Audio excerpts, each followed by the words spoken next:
पसंद सा खालिद रात पर अची चुको असी उनके गुजारिश कंदासीं त वो अचन माइक ते अची मुझे साथ ॾियनि कंपेयरिंग पे खालिद रात पर आवाज़ भरपूर तालीम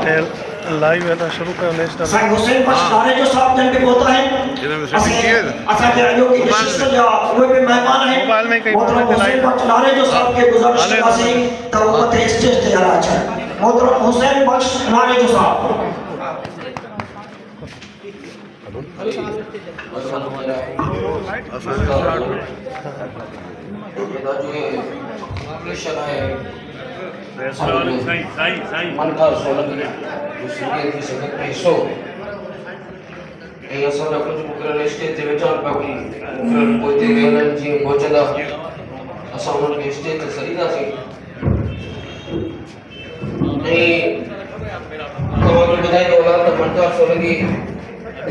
जून 1927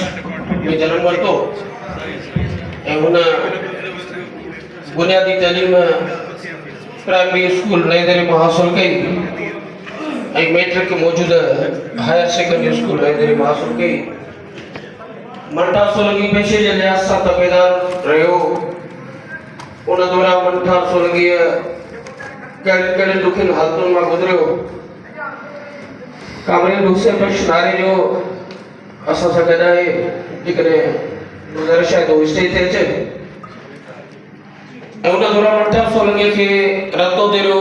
नौ देरो रोड ते धाड़ेलन अगवा कयो हु 4 महीना मुसलसल धाड़ेलन के अदा बैठ रहे कामरे हुसैन बख्श नारे जो सब सफर में गदो जो 2 महीनन में आजाद थी वतो मंठा सोलंकी 1992 में अदल सुमरे जी पार्टी में जॉइंट सेक्रेटरी चूंडी आयो उन वक्त अदल सुमरो पंहिंजे पैरनि में अकेलो सेक्रेटरी जनरल चूंडी आयो बाक़ी सब हुन तरह मंठा सोलंकी जे पैनल जा चूंडी आया मंठा सोलंकी सिंधी अदबी संगत के पंहिंजो हिस्सो समझंदे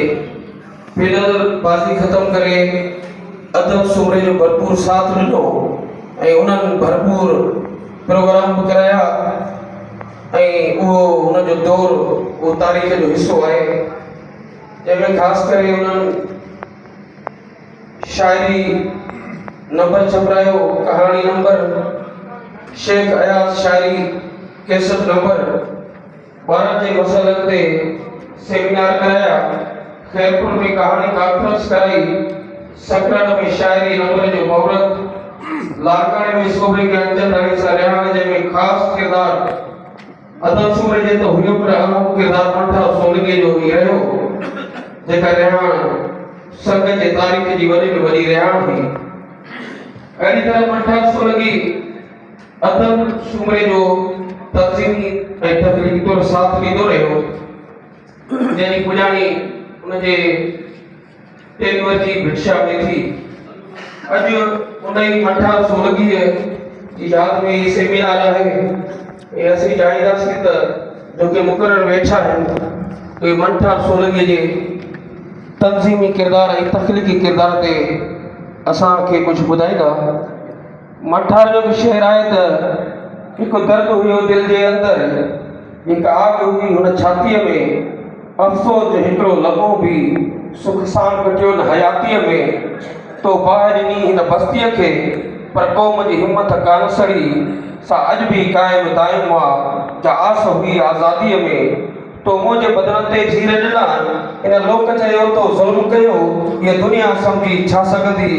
केॾो कुर्ब तुंहिंजे कातीअ में उन वक्त वया केॾा लिखी जंहिं वक्त जे सिज टुकड़ा थे उन वक्त मूंखे ईअं लॻो जलसान कंहिंजे साथीअ में जलसान हो कंहिं साथीअ में ई रिमझिम बूंदुनि जी एकत किता इन किकर ककरीअ जी काश वञे मंठार मिली मौसम हिन मधमातीअ में सो मंठार शायर सां गॾु हिकु अदबी कारकुन बि हुयो ऐं मंठार सोलंकी जो अदबी संगत में एक भरपूर हिस्सो है हिन वक्त असां वटि असांजो मुक़रर साईं अब्दुल लतीफ़ काटियो साहब मौजूद है अब्दुल लतीफ़ काटियो साहब एक असांजो ॼातल सुञातल अदीब है ऐं मंठार सोलंकीअ जो हिकु पुराणो ऐं घाटो वेझो दोस्त बि रहियो आहे। सो अब्दुल लतीफ़ कटे साहब मां उनखे ॻाल्हाइण जे लाइ दावत ॾींदुसि, पर उन खां अॻु उनखे इहा गुज़ारिश कंदुसि लतीफ़ साहब जॾहिं रतोदेरो खां नवदेरो रोड ते मठ सोलंकीअ ते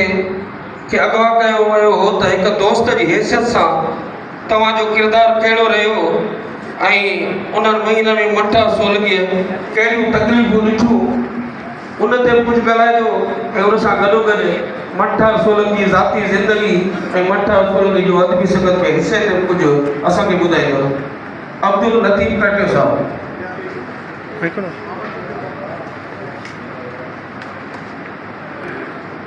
बिस्मिल्लाहिर्रहमानिर्रहीम। तड़े तवारी नमाज़ सामूंडी आया मूंखे जियारी नवायूं वण जार मथे वेठल सिंधी अदबी संगत जा मरकज़ी सेक्रेटरी जनरल चाकराणी साहिब ऐं केतिरनि किताबनि जो ख़ालिक़ मोहम्मद अली पठान साहिब, सिंध जो दानिशवर अली मुराई साहब ऐं असांजे कामरेड हुसैन बख्श आबिद साहब, फालतू न लाइ हीअ हलाईंदी न हिनखे छॾ बंदि करा।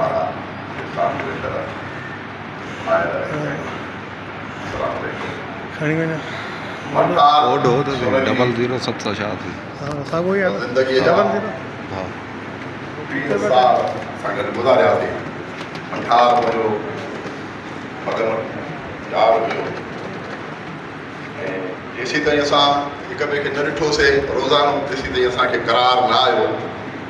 उन में असांजो साईं इमाम राशिदी मंज़ूर पंजी साहिब मां मंठार संदसि जे उताक ते रोज़ानो 25 साल असां लॻातार वेठा ऐं में वेड़ मां असांखे मां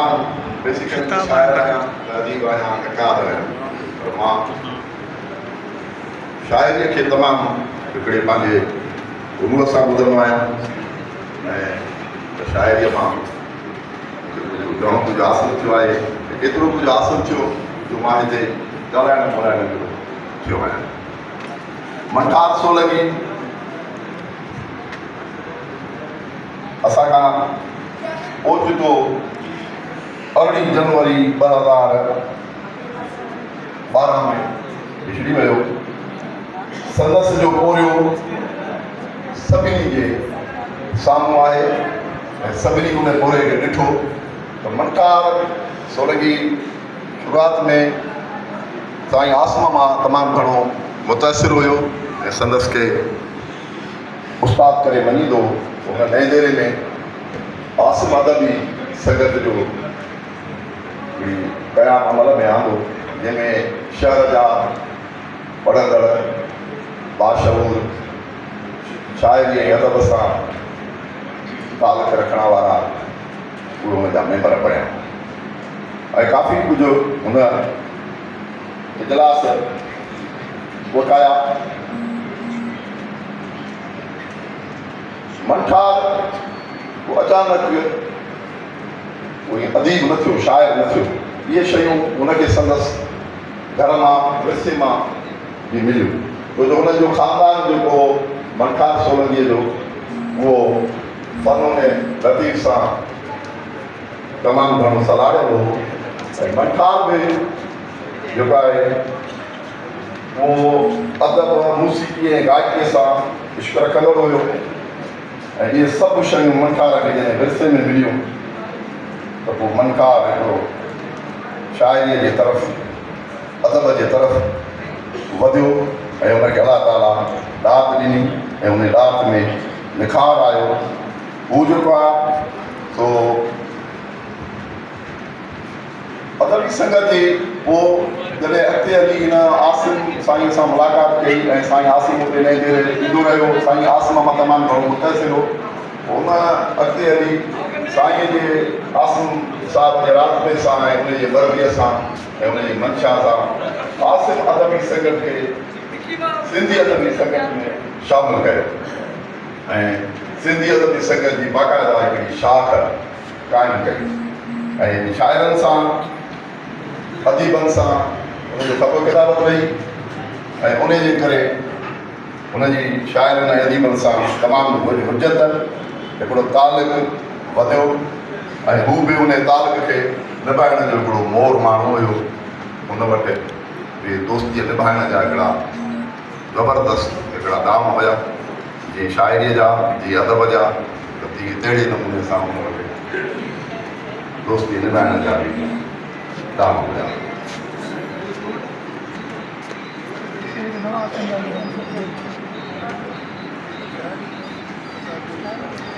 अदबी दुनिया जो हुन एॾो मंडल मचायो जो साईं लाजपत साहिबु हिकिड़ी ॻाल्हि कई पर अञा हिकिड़ी ॻाल्हि राय ॾियो त हुन मरकज़ी प्रोग्राम नई दिल्ली में करायो जॾहिं डॉक्टर शम्स सूमरो साहिबु असां वटि सेक्रेटरी जनरल हुयो त डॉक्टर शम्स सूमरो असां वटि अची रहियो ऐं चई त मां जेको आहे इहे चइजे खणी त हू प्रोग्राम न पई करे सघे ऐं मनकार सोलंकीअ उहो प्रोग्राम कयो जेको एॾो वॾो प्रोग्राम थियो जंहिंमें कामिल सोहो अब्दुल गफ़ार तबस्सुम ॿिया परे तमामु शाइर अदीब आया ऐं सॼी राति प्रोग्राम हलियो उहो हुन ज़बरदस्त प्रोग्राम करायो ऐं सिंधियत जी संगत खे हुन नई दिल्ली खे बाक़ाइदो फाल करायो पाण सेक्रेटरी थियो केतिरा भेरा कारोबारी कमेटीअ जो मेंबर थियो ज़िला राब्ता सेक्रेटरी रहियो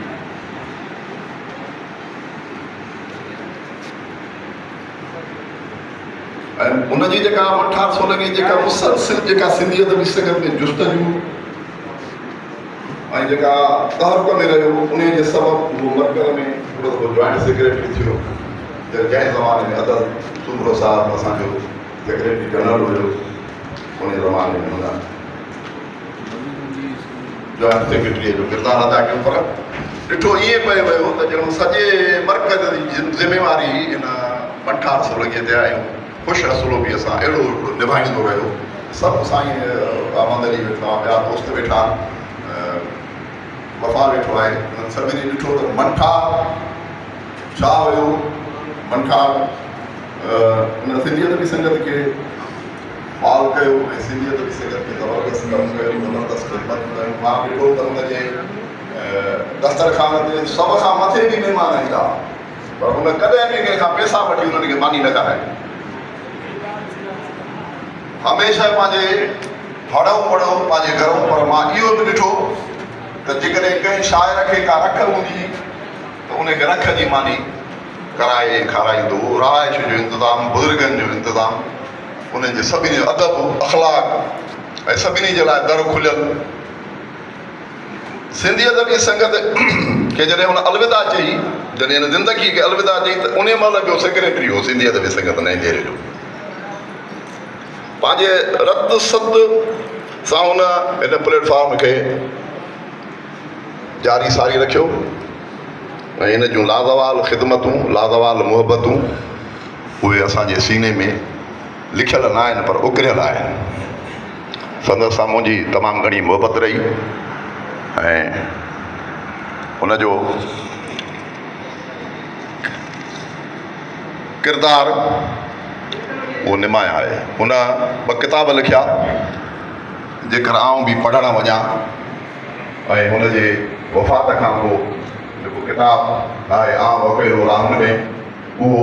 छपायो ऐं उन खां पोइ नए दिल्ली जा नवां ऐं पुराणा वर्क हुन वॾी महिनत करे कराचीअ में 2 महीना ताईं तफ़सील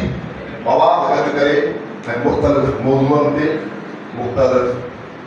शयूं लिखियूं जेको किताबु अॼु ताईं मौजूदु आहे ऐं हुनजे लाइ मां हिकिड़ो बैत चवंदुसि त लतीफ़ साईं जो सुरगलाल जो त उहो एॾो मुड़ुसु सखी हुयो त चइजे त अलाह जूं के जीअं अॻे जनी घाया शाल न सुके वेहरी जियां पई जीअं मरकण अखियुनि जन ॾिठे मूं थी एॾो वॾो सखी हो ऐं खुलियल दिलि जो मालिक हो जीअं सुरगलाल में लतीफ़ साईं जखे जो ज़िक्र कया इंतहाई शानदार शख़्सियत शानदार माण्हू हुन सां 25 साल थोरो सफ़र घुमूं त असां हिकु ॻोठ जा आहियूं असांजो त परे परे इहे जेकी रस्तो आहे नंढे हूंदे खां वठी पर बाक़ाइदा जेको असांजो असां रोज़ाना वेहण थियो 1984 खां वठी थियो जॾहिं हुन आसिम अदबी संगत ऐं सिंधी अदबी संगत जो क़याम करायो नई दिल्ली में ऐं उन खां पोइ असांजो वेहण थियो हू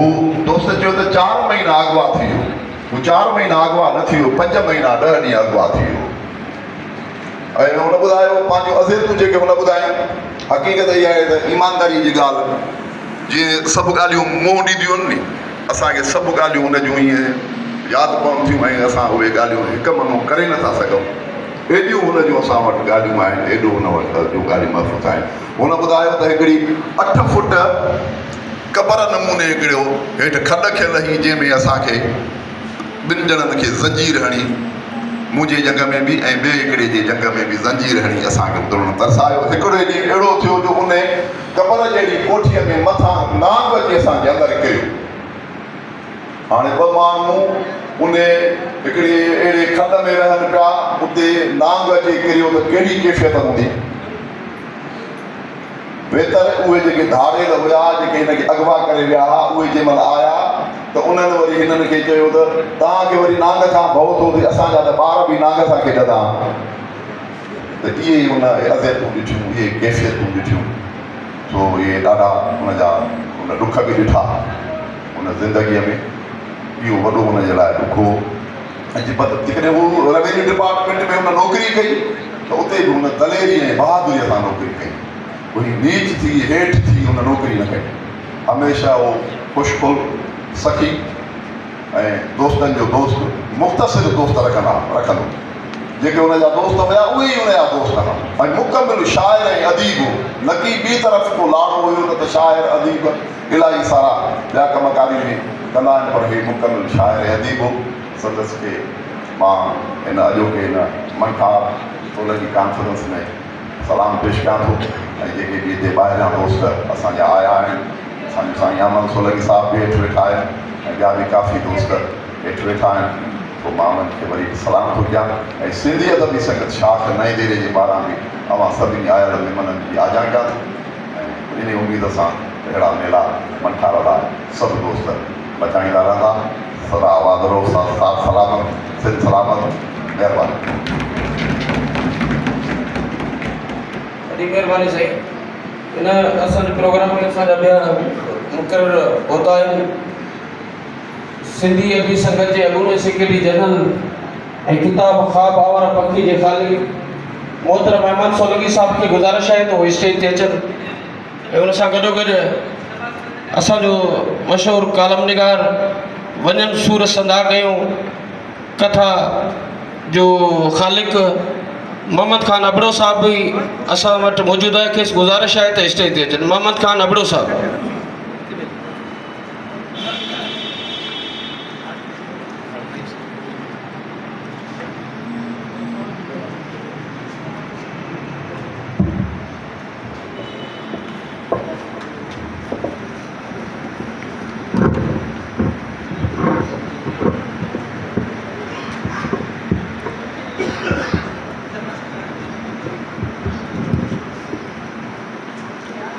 दोस्तों हींअर असां वटि सिंधी अदबी संगत शाखा लाड़काणे जो तर्जुमान रिसालो अदबी लाट उनजो महूरत थियणो आहे असांजा सभई अॼोकी निशस्त जा महिमान असां वटि पहुची चुका आहिनि हींअर इन रिसाले जो महूरत करण जे लाइ मां रिसाले जे एडिटोरियल बोर्ड जे दोस्तनि खे वारे सां गुज़ारिश कंदुसि त हू बि मथे स्टेज ते अचनि अदबी लाट रिसाले जो एडिटर एज़ाज़ी एडिटर मोहतरम ईसा मेमन उनखे गुज़ारिश आहे त हू मथे अचनि उनखां पोइ हिन रिसाले जे एडिटोरियल बोर्ड जो दोस्त मेंबर मुसवर मंगी उनखे बि गुज़ारिश आहे त हू मथे अचनि मुसवर मंगी जिते बि आहिनि त उहे मथे स्टेज जे तरफ़ अचनि उनखां पोइ इन ई रिसाले जे एडिटोरियल बोर्ड जो मेंबर बकाउल्लाह बोज़दार साहब उन्हनि खे बि गुज़ारिश आहे त हू मथे अचनि मोहतरम मंज़ूर आज़ाद शेख साहब इन्हनि सभिनी दोस्तनि जो तालुक़ सिंधी अदबी संगत सां आहे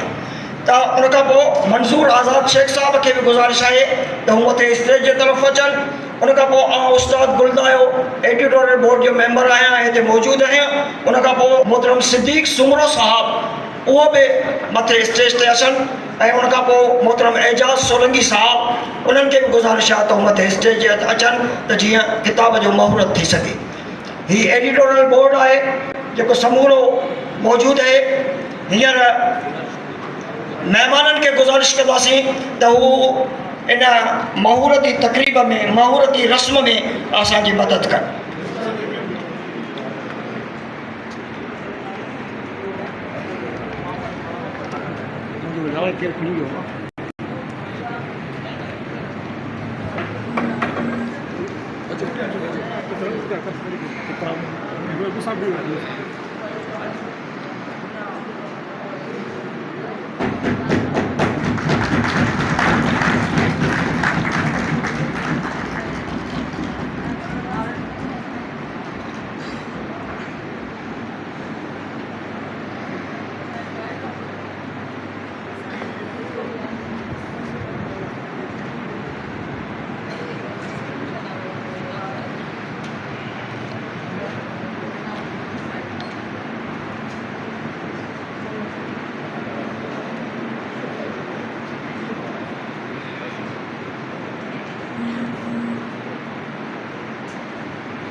तव्हां सभिनी दोस्तनि खे ऐं सिंधी अदबी संगत शाख लाड़काणे जे समूरे सथ खे मुबारकूं।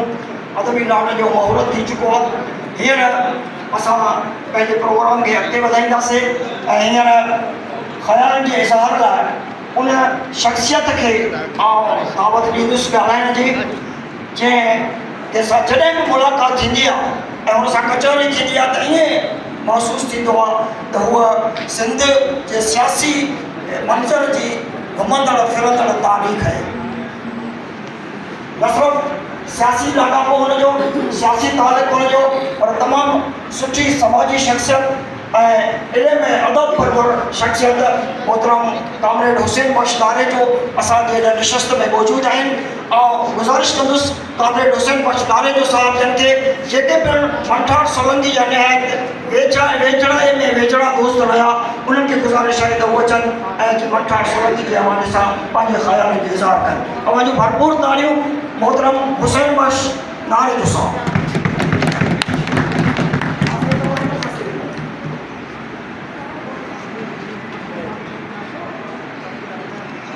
साईं में सदाई में करी मथे सिंध सुखा, दोस्त मिठा दिलदार आलम सब आबाद करे। आयल मेहमानों, जिए लतीफ़ जिए सिंध। मंठार जे लाइ ॻाल्हाइण जे लाइ मूं वटि वॾो खज़ानो आहे, छो जो ॾुखे वक़्त में जेको दोस्त गॾु रहंदो आहे, जेको सुखे वक़्त में गॾु रहंदो आहे, ॿिन्ही मां मिठाई साहब थो चए त ॾुख सुखनि जी सूंहं आहिनि, घोरिया सुख ॾुखनि तो। मंठार हिन सिंध जे वॾे गुलदस्ते जो गुल हुयो। मां मंठार खे ॾिठो, नईदेर में ॾिठो, मुल्तान में ॾिठो, हैदराबाद में ॾिठो, सॼी सिंध में ॾिठो त लाड़ वारा दोस्त जेके आहिनि उहे मंठार खे बि प्यारु कंदा आहिनि, तमामु घणो प्यारु कंदा आहिनि। उतर वारनि में असां प्यारु कंदा आहियूं लिकल प्यारा। मंठार सां गॾु रहण जे करे, गॾु अॻुवा थियण जे करे मंठार खे ॾिठुमि त मंठार मोतियो गुल हो, नाज़ुक नाज़ुक हो। असां हिन दुनिया में कुझु गर्मी सर्दी ॾिठी आहे, मंठार बि गर्मी सर्दी ॾिठी हुई, पर मां अॻुवा थियण खां वठी जेसीं ताईं गॾु हुयो मांसि, मां हुनखे ॾिठो त हू तमामु नाज़ुक जज़्बनि वारो माण्हू। मंठार जेको हुयो वॾे कचहरे खे कीअं ऑर्गनाइज़ कंदो हो, कीअं तनज़ीम ॾींदो हो। सिंध में तनज़ीम ऐं गुर्दो ऐं वॾे माण्हूअ जी पहचान आहे त दोस्त घणा हुजनि, दिलबर हुजनि, ऐं मंठार उन्हनि मां हिकिड़ो दोस्त हुयो जंहिंखे इलाही दोस्त हुआ, सॼी सिंध में प्यारु कंदा हुया। मंठार मूंखे ॾिसी मूंखे खणी कैच कयो नौंदरे मां। मंठार नौंदरे में तनज़ीम ॾिनी, जेका तनज़ीम सिंधी अदबी संगत आहे। मां सभु जेके पासे तनज़ीमूं आहिनि सिंध जूं, मां उन्हनि जो शुक्रगुज़ार आहियां जो उहे मुंहिंजा दोस्त आहिनि। मां शुक्रगुज़ार आहियां सिंधी अदबी संगत जो जिन मूंखे मेंबर कयो त तूं बि हिकिड़ो कारकुन माण्हू आहियां ऐं मूंखे ॾिसी मेंबर कयूं। इहा मुंहिंजे ज़िंदगीअ जो वॾे में वॾो ॾियारो हुयो जॾहिं मूंखे सिंधी अदबी संगत पंहिंजो नंढड़ो मेंबर कयो। हिन सिंध में गरम सर्द हवाऊं आहिनि। तनज़ीमुनि खे कीअं तबाह कजे,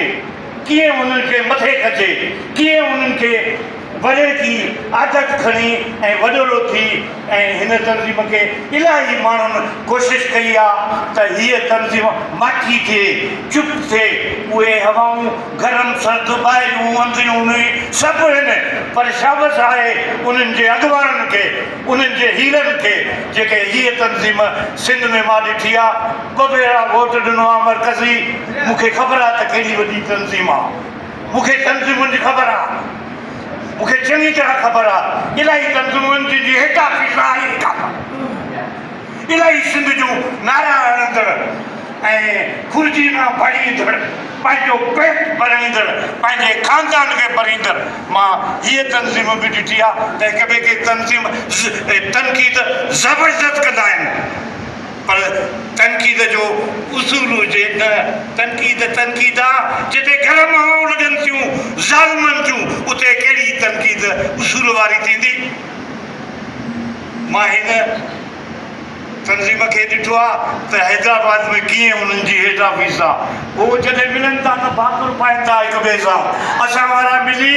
ऐं भाकुर पाइनि था ऐं गॾु वेठा आहिनि, गॾु वेहनि था। जेके नथा वेहनि उहे कोशिशि था कनि त हीअ तनज़ीम हियांव ते सूर आहे, छो जो अदब ॾिए थी, अख़लाक ॾिए थी, रस्तो ॾिए थी ऐं सिंध जो नाम खणे थी। तंहिंजे करे हिन तनज़ीम जे ख़िलाफ़ु इलाही माण्हू आहिनि। मां मंठाण ते ॻाल्हाईंदे हिन तनज़ीम ते ॻाल्हाईंदो ॼण मंठाण ते थो ॻाल्हायां। जेके लाइण वारा दोस्त आहिनि, वॾे उहिदे वारा, अदा मरकज़ी उहिदेदार थियो, जॉइंट सेक्रेटरी, पर सभु दोस्त जेके मरकज़ी आहिनि उहे मंठाण तां घोर बीठा आहिनि। हिन तरफ़ वारा बि, हुन तरफ़ वारा बि, मुखालिफ़ बि, प्यारा बि। मंठाण हिकिड़ो वॾो आबशार हुयो। आबशार मिठो पाणी ॾींदो आहे, वठंदो कुझु न आहे। मंठार बि आबशार हुयो। मंठार जा उसूल तमामु वॾा, वॾे गुर्दे वारा, वॾे माणपे वारा हुया। ऐं मंठार ॾुख ॾिठा। मंठार नौंदरे में वेही ॾुख ॾिठा, जंहिंमें मां चवां थो त मां उन ॾुखनि में बि गॾु हुयो मांसि। मां अॻुवा मर्द में गॾु हुयोमांसि। जॾहिं फटिजी पियो तॾहिं मां ज़ोर पियो ॾियांसि त रोए पियो, रड़ियूं पियो करे त मूंखे तूं मोकिलण लाइ तूं ज़ोर न ॾे। मां चयोमांसि मां साथी आहियां तुंहिंजो। असां सिखियो आहे त ॾुखे वक़्तु साथीअ खे कीअं ख़िदमत कजे, कीअं साथीअ खे अखियुनि ते विहारिजे, कीअं हियांव में विहारे। मां हुनखे ज़ोर ॾिना। हू तमामु नाज़ुक इंसानु हुयो, ज़बरदस्त माण्हू। ही कालाबाग डेट जो 92 में 93 में ऐलान कयो नवाज़ शरीफ़ जे पार्टीअ में मुस्लिम लीग त असां नौंदरे खां 22 जून ते लाकड़े ताईं शाट मार्च कयो। मंठार किथे हुयो, पंहिंजे कम सां हुयो, पर रस्ते में मां मंठार ॾिठो त अची मिले थो, अची दिलि चाहे ॾिए थो, अची मुर्सी ॾिए थो त वाह वाह वाह वाह वाह वाह। हीउ हुयो माण्हू। न त केरु थो ॾिसे अॼुकल्ह थोरी जेका अॼुकल्ह नौकिरी आहे नंढे में नंढी, उहा बि लखनि में आहे। केरु आहे जेको मंठार जहिड़ो थिए? हीअ मंठार जा दोस्त आहिनि। मां हुन सां गॾु वेठो आहियां। महिमान आया आहिनि, हैदराबाद जा दोस्त आहिनि। उन्हनि खे ॻाल्हाइणु घुरिजे। मां ॻाल्हायां थो त इलाही ॻाल्हाए वेंदुमि, जेको ॻाल्हायो आहे इहो मुंहिंजो काफ़ी आहे। मां सलाम थो कयां जेके दोस्त आहिनि, जेके दिलि भर आया आहिनि, उन्हनि खे सलाम आहे, महिमाननि खे सलाम आहे, सिंधी अदबी संगत खे अस्सलाम वालेकुम। महिरबानी अपने हुसैन बख्श हारिज साहब के मंठार जी ज़िंदगी की तफ़सीली ॻाल्हायो कि मंठार वाकई मोहब्बती माण्हू हो ऐं सभिनी खे हौसला बख़्शी कयो। मंठार चवे थो त हर हू जॾहिं थोरो निहारे थी वञे, मुल्क ते सिज खे उभारे थी वञे, ना ख़ुदा कोई ना आहे सीर में, ना ख़ुदा कोई ना आहे सीर में, ना ही कंहिंजे सहारे थी वञे, ना ताईं अंदाज़ सां हुनजे अंदरि इश्क जा आड़ा बारे थी वञे। अहिड़ी तरह साईं अब्दुल लतीफ़ काटे सवेल कुझु यादि ॾियनि त मूंखे बि यादि आयो त वाकई मंठार सोलंकीअ आसिम अदबी संगत जोड़ी जंहिंखे अॻिते हली सिंधी अदबी संगत शाख नवोदय में तब्दील कयो ऐं मंठार सोलंकी सिंधी अदबी संगत शाख नवोदय जो बानी आहे। ऐं उन सिंधी अदबी संगत शाख नवोदय जे प्लेटफॉर्म तां हिकु वॾो प्रोग्राम करायो। मूंखे जेतिरे क़दुरु यादि थो अचे त साॼा ऐं सूरत भरी सांझ हुई। उहो हिकु तारीख़ी जो कमु आहे ऐं रसूल बख़्श पली जे ॿियनि वॾनि ॾाहनि खां लेक्चर बि कराया। उन सां गॾोगॾु मंठार सोलंकीअ जो घणो अदबी कमु आहे। मंठार सोलंकी पंहिंजे अदबी संगत जे दौर में जेके कमु कराया, हाणे असां वटि इन खां पोइ मोहम्मद अली पठान साहिबु असांजो सीनियर अदीब मौजूदु आहे। उहो मंठार सोलंकी ते ॻाल्हाईंदो, पर मां उनखां अॻु में मंठार सोलंकी जे कम बाबति थोरो साईं मोहम्मद अली पठान साहिब खे गुज़ारिश कंदुसि त मंठार सोबे ज्ञानचंदाणी सां रचियल रिहाण में अदा कयल मंठार सोलंकी जे किरदार खे ऐं उन अदबी ख़िदमतुनि खे तव्हां कीअं था ॾिसो, ऐं गॾोगॾु मंठार सोलंकीअ जे जॉइंट सेक्रेटरी जे दौर खे नज़र में रखंदे तव्हां मौजूदा दौर में सिंधी अदबी संगत जे अहमियत ऐं कारज खे केतिरो अहम सम्झो था? छा अॼु जी अदबी संगत में मंठार सोलंकी जहिड़ा किरदार नज़र अचनि था? मोहम्मद अली पठान साहब।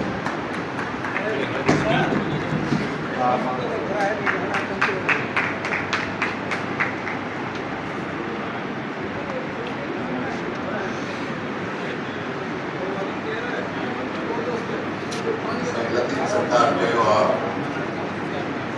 अला ॿ नंबर सूर्य जो ॾातार, अला ॿ नंबरनि में सूर्य जो ॾातार पुॾी विड़े गॾ खे वड़ियनि आधार तोड़े मथनि पार ॿाहूं ॾियणु ॾियनि। मंठार सोलंकी असांजी सिंध जो ॿ शाइर, असांजी सिंध जो मुस्लिम जो बि हिकिड़ो आला नमूनो। मंठार सोलंकी हेॾो हसीन हो पंहिंजी सूरत में, ओॾो अदबी संगत जे हवाले सां पंहिंजे सीरत में हेॾो मंठार सोलंकी हिकिड़ो उभरियल किरदारु आहे तारीख़ जो। मिसाल नथो मिले असांखे। घर वारे ॾियारी कीअं कबी आहे उहो ॾिसणो हुजे त मंठार सोलंकी जो कहिड़ो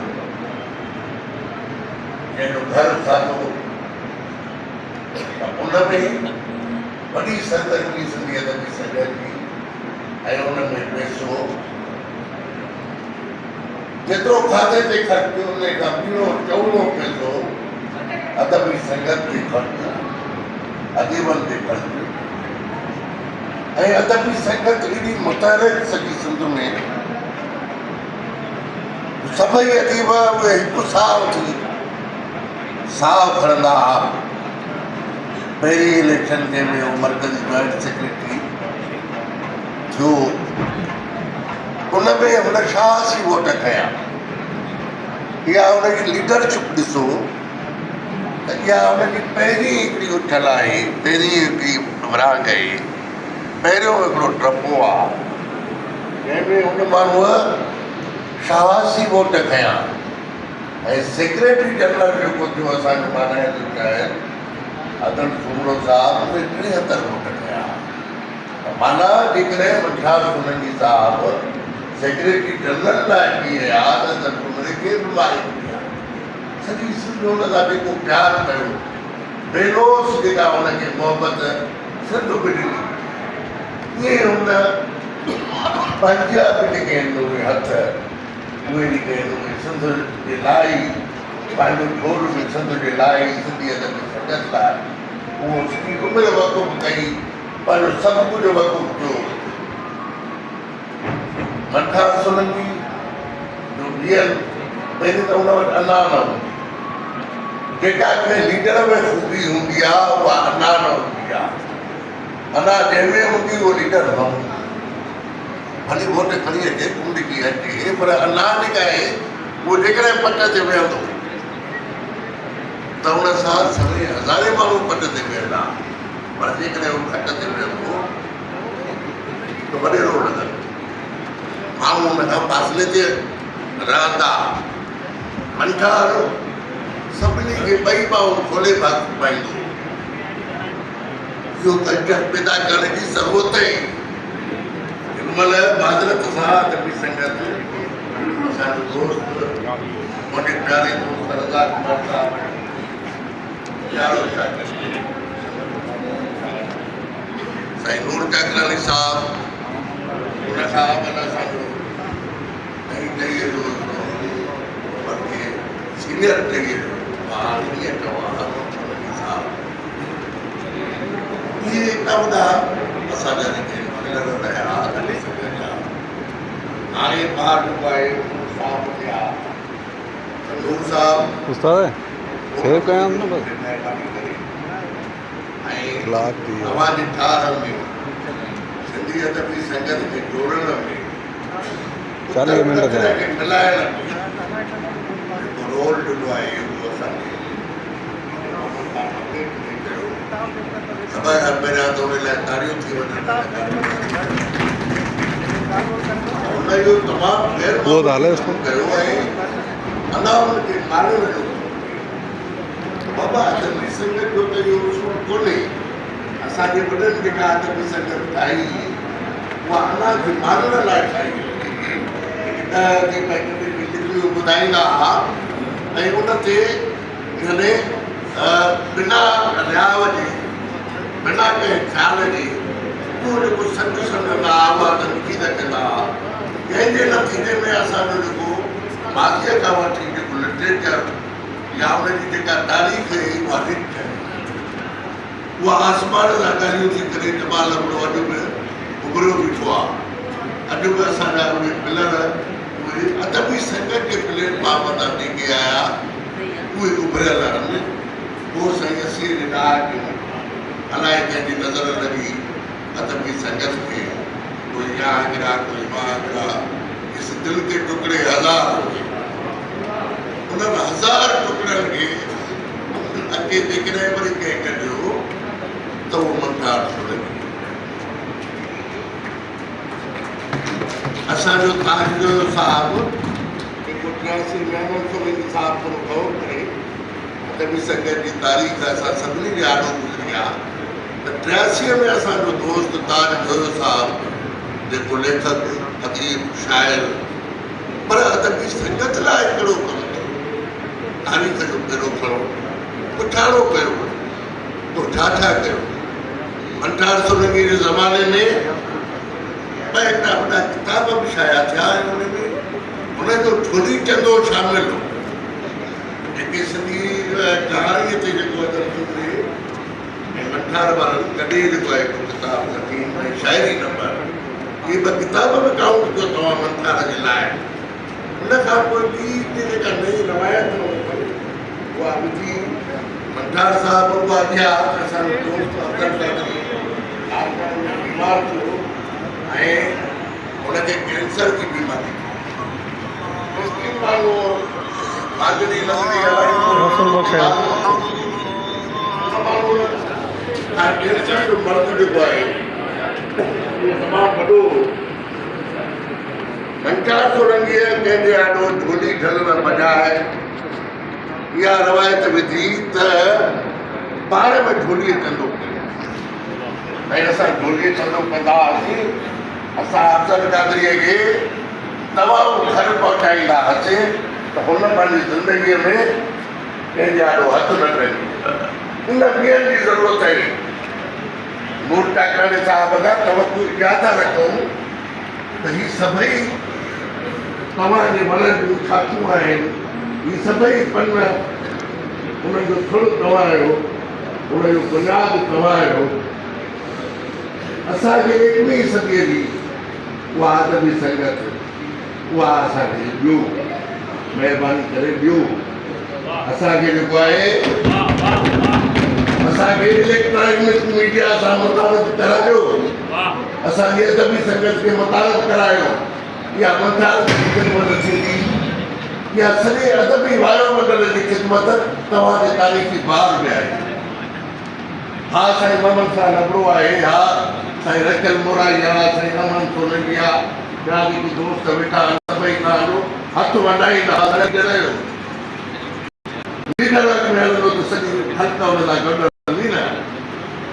तव्हांजी मर्कज़ी ऑफिस आहे हैदराबाद में, असांखे तमामु तरीक़ी आहे, पर उन मर्कज़ी ऑफिस में जेकॾहिं का ॿ कंप्यूटर हुजनि ऐं उहे ॿ कंप्यूटर इन लाइ मुख़्तस हुजनि त जेके असांजे मरी वेला थी वञनि उन्हनि जो जेको वरसो आहे छॾियल, जेको अदब आहे, जेको गुरबत जे करे या कंहिं बि सबब जे करे ठाहिया रखियो आहे, उहा ज़िमेवारी कंहिंजी आहे? उहा असांजे अदबी संगत जी ज़िमेवारी आहे न। त उहा उन कंप्यूटर ज़रिए उहा हिकिड़ी वेबसाइट त हुजे सिंधी अदबी संगत जी, जंहिंमें सभई किताब अपलोड थियनि, उन्हनि में मंथार जा किताब हुजनि, सभिनी जा किताब हुजनि, सॼी दुनिया खे तव्हां ॾेखारियो। नंबर 2 ते सिंधी लिटरेचर जेको अॼु बि लिखिया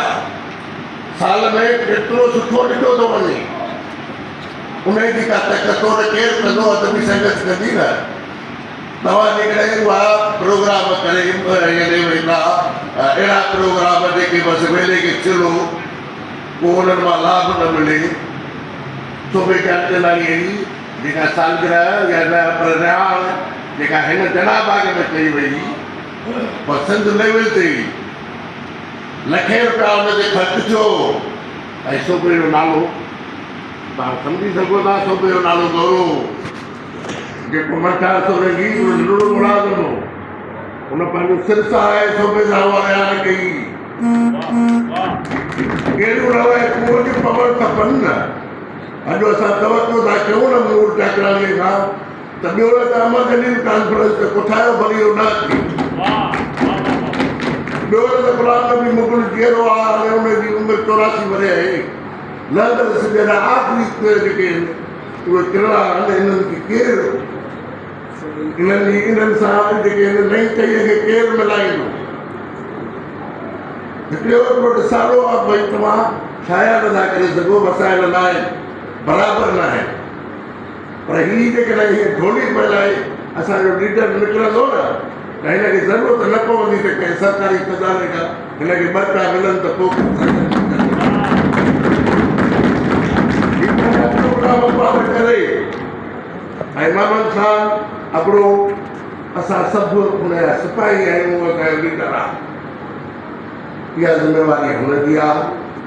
मंठार सोलंकी कॉन्फ्रेंस कोठाइण थी, सिंधी अदबी संगत नवंदरो, सिंधी अदबी संगत लाड़काणो तमामु घणनि तारीख़ुनि जा मुस्तहक आहिनि। काशिफ़ मंठार सोलंकी मंठार जे रूप में उहो ॼण विछी पई कान्हे, ॼण उहा तारीख़ साॻी उहा हले थी, वरितो साॻियो करे हाल। हीउ छोकिरो बि उहे लखीअ रुपया अदबी संगत लाइ न लुटाया पिया आहिनि, लुटाए रहियो आहे। हीउ तव्हां सभिनी खे हिते वठी आयो आहे इन करे त मंठार जो मशहूरु अॻु में हथ में खणो, अनाम विसारे अदबी संगत जो कमु कयो, अदब जो कमु कयो। असांजो लिटरेचर तर्जुमो थियणु खपे। टीमूं ठाहींदो त पाण तव्हांखे पैसे जी बि ज़रूरत न पवंदी। अलाए केतिरनि माण्हुनि खे अंग्रेज़ी अचे थी, रुॻो लीड कयो, ऐं उहा लीड केरु कंदी? उहा अदबी संगत कयो। ऑनलाइन मुशाइरा, ऑनलाइन डिस्कशन अदब जे मसइलनि ते अदबी संगत जेकॾहिं अहिड़ो कुझु न कंदी त ॿियो केरु कंहिं त कोन कयो आहे हिन ताईं। त भई अहमद अली साबिर काजे खे बि ॿुधो त असां सावन मीरा जे खे बि ॿुधो त ज़ुबैर टुमरे खे बि वेही पंहिंजे घर में मोबाइल ते ॿुधो। हिकु एॾो दूर था रहनि ऐं सॼी साइंस सॼी दुनिया खे वेड़े असांजे खीसे में आणे छॾियो आहे। उन मां असां को फ़ाइदो नथा वठूं। असां पंहिंजे अदब जे लाइ उहो कुझु कोन था कयूं जेको करणु खपे। तव्हांजा छो विसरी वियो आहे बादल जवान? तव्हां पुछो पाण खां त हिकिड़ो सीनियर कहाणीकार ऐं हिकिड़ो वॾो पिलर कहाणीकार उहो छो विसरी वियो आहे? तव्हांजा छो विसरी वियो आहे गुलाम नबी मुग़ल?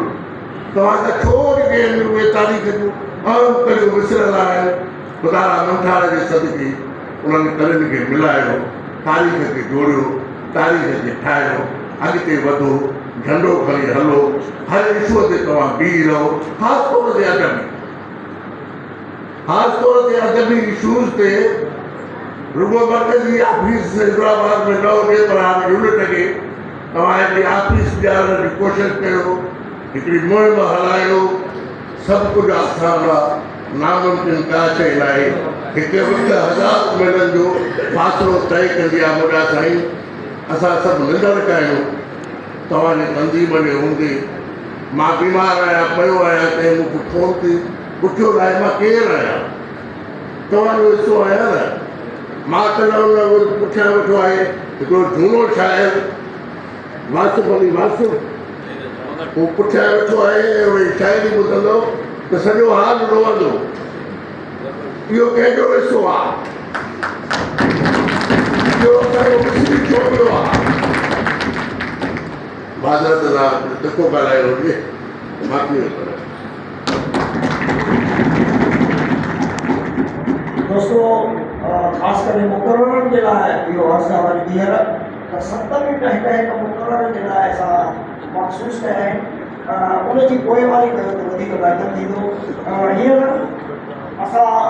अॻे मुक़रर ॾांहुं हलूं था ऐं असांजो अॼोकी निशस्त जो अॻियो मुक़रर आहे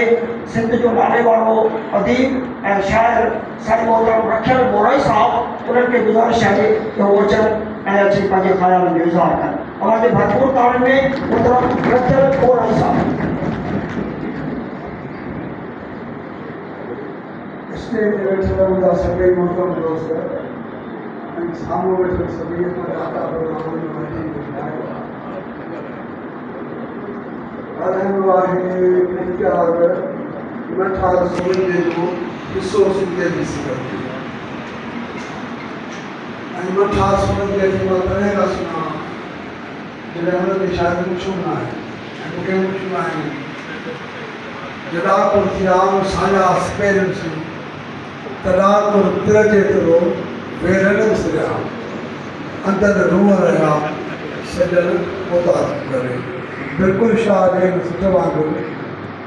मठार सां ज़िंदगी जे आख़िरी पलनि ताईं ख़ासि तौर ते दौर में जॾहिं साईं अब्दुल लतीफ़ जो ज़िक्र कयो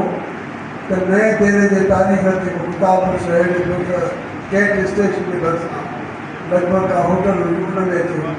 महीनो ॾेढ रहियो। उन महीने ॾेढ में हुन सां कचहरियूं थियूं जेके दुख सूर सिंधी अदब ते शाइरीअ ते ज़िंदगीअ ते ख़ासि तौर ज़िंदगी बची आहे। सिंधी अदबी संगत में उहे माण्हू जिन पंहिंजूं ज़िंदगियूं अर्पे छॾियूं उन्हनि माण्हुनि जे भेट में उहे माण्हू जिन हर मोड़ ते अदबी संगत जे बजाए शख़्सी मिलाव खे तरजीह ॾिनी उन्हनि खे त यादि कयो पर उहे माण्हू जेके ज़िंदगी भर सिंधी अदबी संगत सिंधी अदब सिंधी शाइरी सां जुड़ियल रहिया असीं उन्हनि खे यादि कयूं नथा। मंठार अहिड़ो हिकिड़ो शख़्स हो जंहिं सिंधी अदबी संगत में उन दौर में ख़ासि करे जॾहिं सिंधी अदबी संगत इलाही माठार जो या हिकु हटीअ जो या उनजी चाल हुजे शिकार थींदो उन में पहिरियों शख़्स मंठार हो जंहिं इहा कोशिशि कई संगत में का सरगर्मियान तेज़ कयो। रस्मी जेको सिलसिलो हले पियो ऐं मंठार बीठो हरायो ॿियो दफ़ो जॉइंट सेक्रेटरी ते बीठो ऐं जॉइंट सेक्रेटरी ते बीठो त हुनजो सॼो पैनल खटी आयो अदर सूरो साहिब हुनजो खटे बि टुटी आयो पर हेर त मां नथो सम्झां सिंधियत जी संगत खे पोइ 30 सालनि जे तारीख़ में जिते हिक ॿिए जा इख़्तिलाफ़ रखंदड़ पैनल हुजनि जेकॾहिं हिकिड़ो ॿिए पैनल जो आहे त उन सां सहकार मिलियल रहो उनखे रंडक विझिबी अमल में सिंधियत जी संगत खे जेको सहकार ॾिनो बावजूद ॾिने हुनजे साम्हूं ईंदड़ पैनल जो सेक्रेटरी हो ऐं बाक़ी सभई उहिदेदार मंठार सोलंकीअ में पैनल जा हुआ पर हुन सभु सिंधियत जी संगत में बजाए रुकावट ॾिठा सभु सहूलियतूं मुयसरु करे सिंधी अदबी संगत खे अहिड़ो मतिलबु अदा कयो जेको वरी ॿिए कंहिं जॉइंट सेक्रेटरी अॼु जे तारीख़ ताईं शायदि कयो ऐं इहा मंठार जी न रुगो अदबी कमिटमेंट हुई पर हुनजी शख़्सी जेको लॻाव हो सिंधियत जी संगत सां हैरत नथी लॻे त हू जंहिं ग्रुप जो जॾहिं हुनखे सिंधी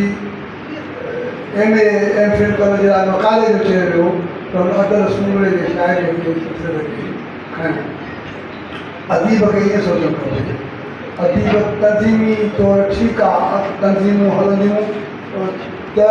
अदब खे फ़ाइदो पवंदो अदब जी हिफ़ाज़त थींदी अदब वधंदो विझंदो तरक़ी कंदो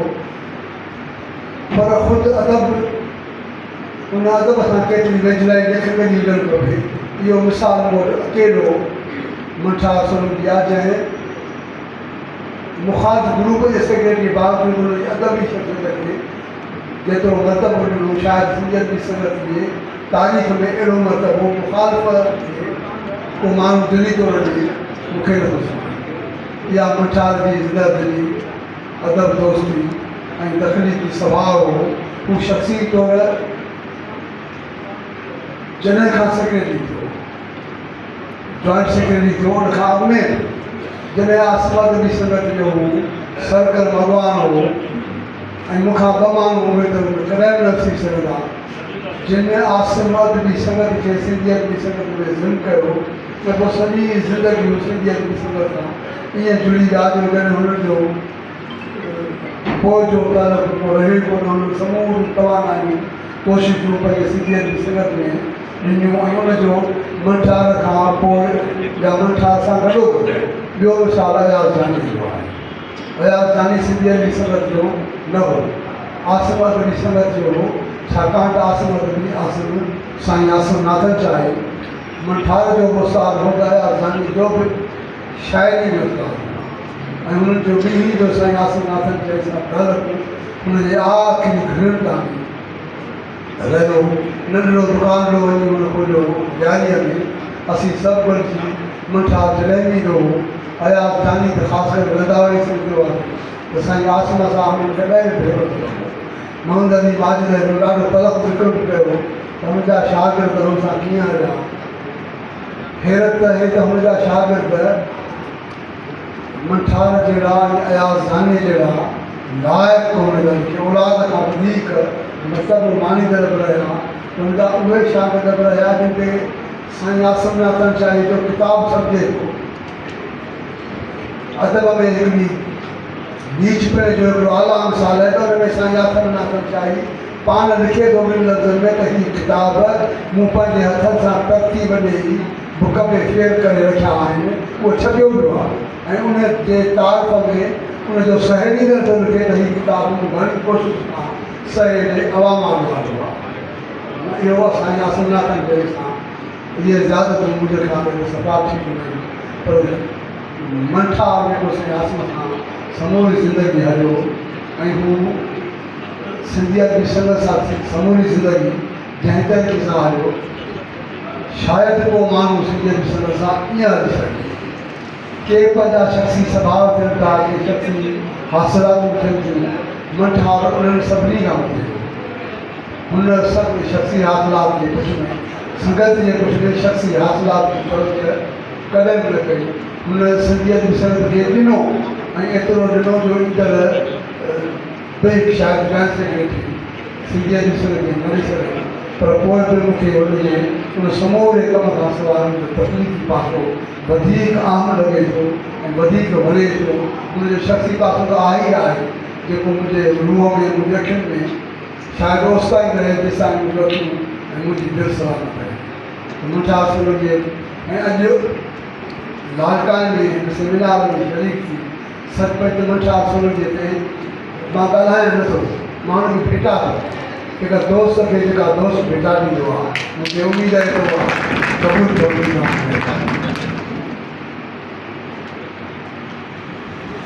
महिरबानी रखियल साहिब रखियल मोराई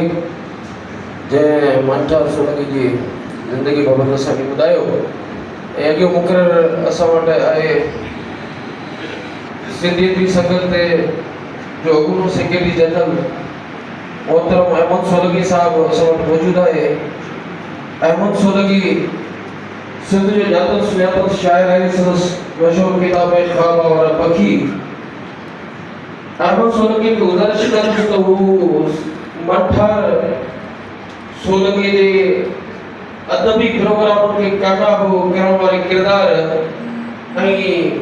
सिंधी अदबी संगत सां हुनजी वफ़ादारी ऐं बदकिस्मतीअ सां इहो चवणो थो पवे त 2017 में अहमद सोलंकी सिंधी अदबी संगत जो सेक्रेटरी जनरल थियो। हुन खां पोइ अदबी संगत ते हालतूं कुझु ॿियूं आहियूं ऐं अहमद सोलंकी खे काश जेकॾहिं मंठार सोलंकी जहिड़ो जॉइंट सेक्रेटरी मिले हा त इहो वक़्तु सिंधी अदबी संगत खे न ॾिसणो पवे हा। इन्हनि सभिनी ॻाल्हियुनि खे सेड़े ऐं अहमद सोलंकी खे सदसी शिटुनि सां गुज़ारिश कंदुसि त पंहिंजी गुफ़्तगू कंदो वता करातुल लाए कदा जे रस्ते में छॾिया सुधी जलाए हवा जे रस्ते में नयूं किरत कथाऊं पयूं जुड़नि कहिड़ियूं नथा ख़ुदा जा मुखालिफ़ ख़ुदा जे रस्ते में क़दीम दर्द जा वारिस सलीब ते अहमद यरूशलेम खां सदिन खां फना जे रस्ते में मोहतरम अहमद सोलंकी साहब। भड़क वरी बम्बट भड़क वरी बम्बट कई साल सुधो रहे कड़क दिलनि जे धड़क ते दिल में कर वाजट शोला शोला वाव में चिड़मू चिड़मू पट घाटी निकरन ठट यरकी मुंहिंजे ॼाण सां स्टेज ते वेठल इंतहाई क़ाबिल इकराम दोस्त असांजो साईं असांजो ब्रह्मा असांजो लीडर साईं गुरु चाकराणी साहब असांजो निहायत प्यारो दोस्त साथी सिंधी अदबी संगत के ॻणींदड़ को ॻणींदड़ हुओ त प्रीत पुराणी न थिए ॻणींदड़ साईं मोहम्मद खान अबड़ो साहब रखियल मोराई साहब असांजा ॿिया ऐं हेठि सभु दोस्त महबूब कंहिंजो नालो खणिजे कंहिंजो न खणिजे त जाती थींदी जीअं सिंधी ॿोली ऐं पहिरीं त सिंधी अदबी संगत शाख लाड़काणो ऐं नए दौरे नए देरे जे सभिनी दोस्तनि खे ऐं उहिदेदारनि खे उनजे कारोबारी कमेटीअ जे मेंबरनि खे वाधायूं ॾियां थो ऐं उन्हनि खे शाबसूं हुजनि जंहिंजे अॼोका ही सभु मोहबती वेड़िया आहिनि जेके मोहबती मंठार जा बि घण बुरा रहिया आहिनि उन जा वेझा दोस्त रहिया आहिनि उन सां वेझाइप रखंदड़ रहिया आहिनि ऐं ही शाखुल कयो आहे उन ते कसोले अहिड़ा प्रोग्राम जेके आहिनि अहिड़ियूं कॉन्फ्रेंसूं आहिनि ख़ुशूसी तौर ते सिंधी अदबी संगत जे जेके मर्कज़ी उहिदेदार जेके दोस्त रही चुका आहिनि यकीनन शाखुल खे खपनि मर्कज़ खे करणु खपनि त आप ॼाणो त उहे सफ़ल था वारा प्रोग्राम हूंदा मंठार ऐं सोलंकी रुगो मुंहिंजो हमज़ात न हो पर हिन तंज़ीम में हिन सिंधी अदबी संगत में हुनजो पोरियो आहे उहो मोहम्मद अली पठान साहब सां गॾु रहिया आहिनि, ॿिया हुन दोस्त गॾु रहिया आहिनि ऐं असां चशम जी गवाह रहिया आहियूं। हुनजो जेको बोलियो आहे घणनि खां उत्तम आहे, घणनि खां घणो मथे आहे। मां ही ॿ लफ़्ज़ इन चवण में बिन वधाउ न आहे। मार्क्सी फिलासफ़ीअ जे असर हेठि ईंदड़ अक्टूबर इनकलाब जिते सियासत, समाजियात, मुआशियात में तब्दीलियूं, इनकलाबी तब्दीली आंदी, उते ज़हननि में पिणु तब्दीली आंदी, जंहिं करे मुरवज सोच वीचार बि तब्दील थिया। उन्हनि वीचारनि मुख़्तलिफ़ शोबनि जिया जेके अदब ते पंहिंजो अणमिटंदड़ असर छॾियो, उन पूरी दुनिया में महसूसु करायो त हीअ इनकलाबी तब्दीली फ़क़ति समाज तब्दील कंदड़ आहे, पर ज़हननि खे बि तब्दील कंदड़ आहे। नंढे खंड जे विरांगे खां अॻु सॼी दुनिया जी इनकलाब जो असर हिन खंड जे घणनि इलाइक़नि में ज़ाहिर थियो। इनकलाबी तब्दीलीअ जा असर अदब ते पड़ा हुआ ऐं ॿिया, जंहिं सबबु हिंद जे किन आलिमनि, अदीबनि, शाइरनि ऐं वीचारींदड़नि समाज जे शऊर खे नओं रुख ॾींदड़ शख़्सनि जे गॾियल शऊर जो नतीजो आहे। अंजुमन तरक़ी पसंद मुसनफ़ीन जंहिंजो बुनियाद विझंदड़नि मां हिकु शख़्स जो नालो सजाद ज़हीर आहे, जंहिं उन समूरे कारगुज़ारी जो दस्तावेज़ रोशनाई नाले किताब में ॾिनो आहे। इन तंज़ीम जे हलंदड़ कार वहिंवार खां मुतासिर थी सिंध जे किन ज़हीन लिखंदड़नि, आलिमनि, अदीबनि, शाइरनि तौरु वीचार कनि पिणु सिंध लेवल ते हिकु अदबी तंज़ीम जोड़णु चाही, जंहिं वीचार घणे खां पोइ हिकु नए ताज़े तवाने तंज़ीमी चहिरे पाण राज कयो, जेके अॼु असीं सभु गॾियल तौरु हिकु अदबी तंज़ीम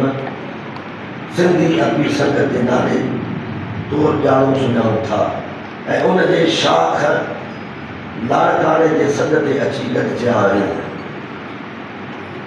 सबबु आहे मंठार सोलंकीअ जूं इन तंज़ीम में कयल ख़िदमतूं। सिंधी अदबी संगत जंहिंजो पहिरियों तंज़ीमी तौरु क़बूल कयल सेक्रेटरी जनरल नामियारो नाविल सम्राट जो एज़ाज़ माणींदड़ नाविल नवीस ऐं दानिश्वर दादा गोबत मानी आहे ऐं उन जे तारीख़ ऐं अॼु जे तारीख़ में साॻियो एज़ाज़ असांजो दोस्त नूर चाकराणी पाण वटि साझींदड़ आहे। विच में केतिरा ई सिंधी अदब में शाइरीअ जा आम नाला आहिनि,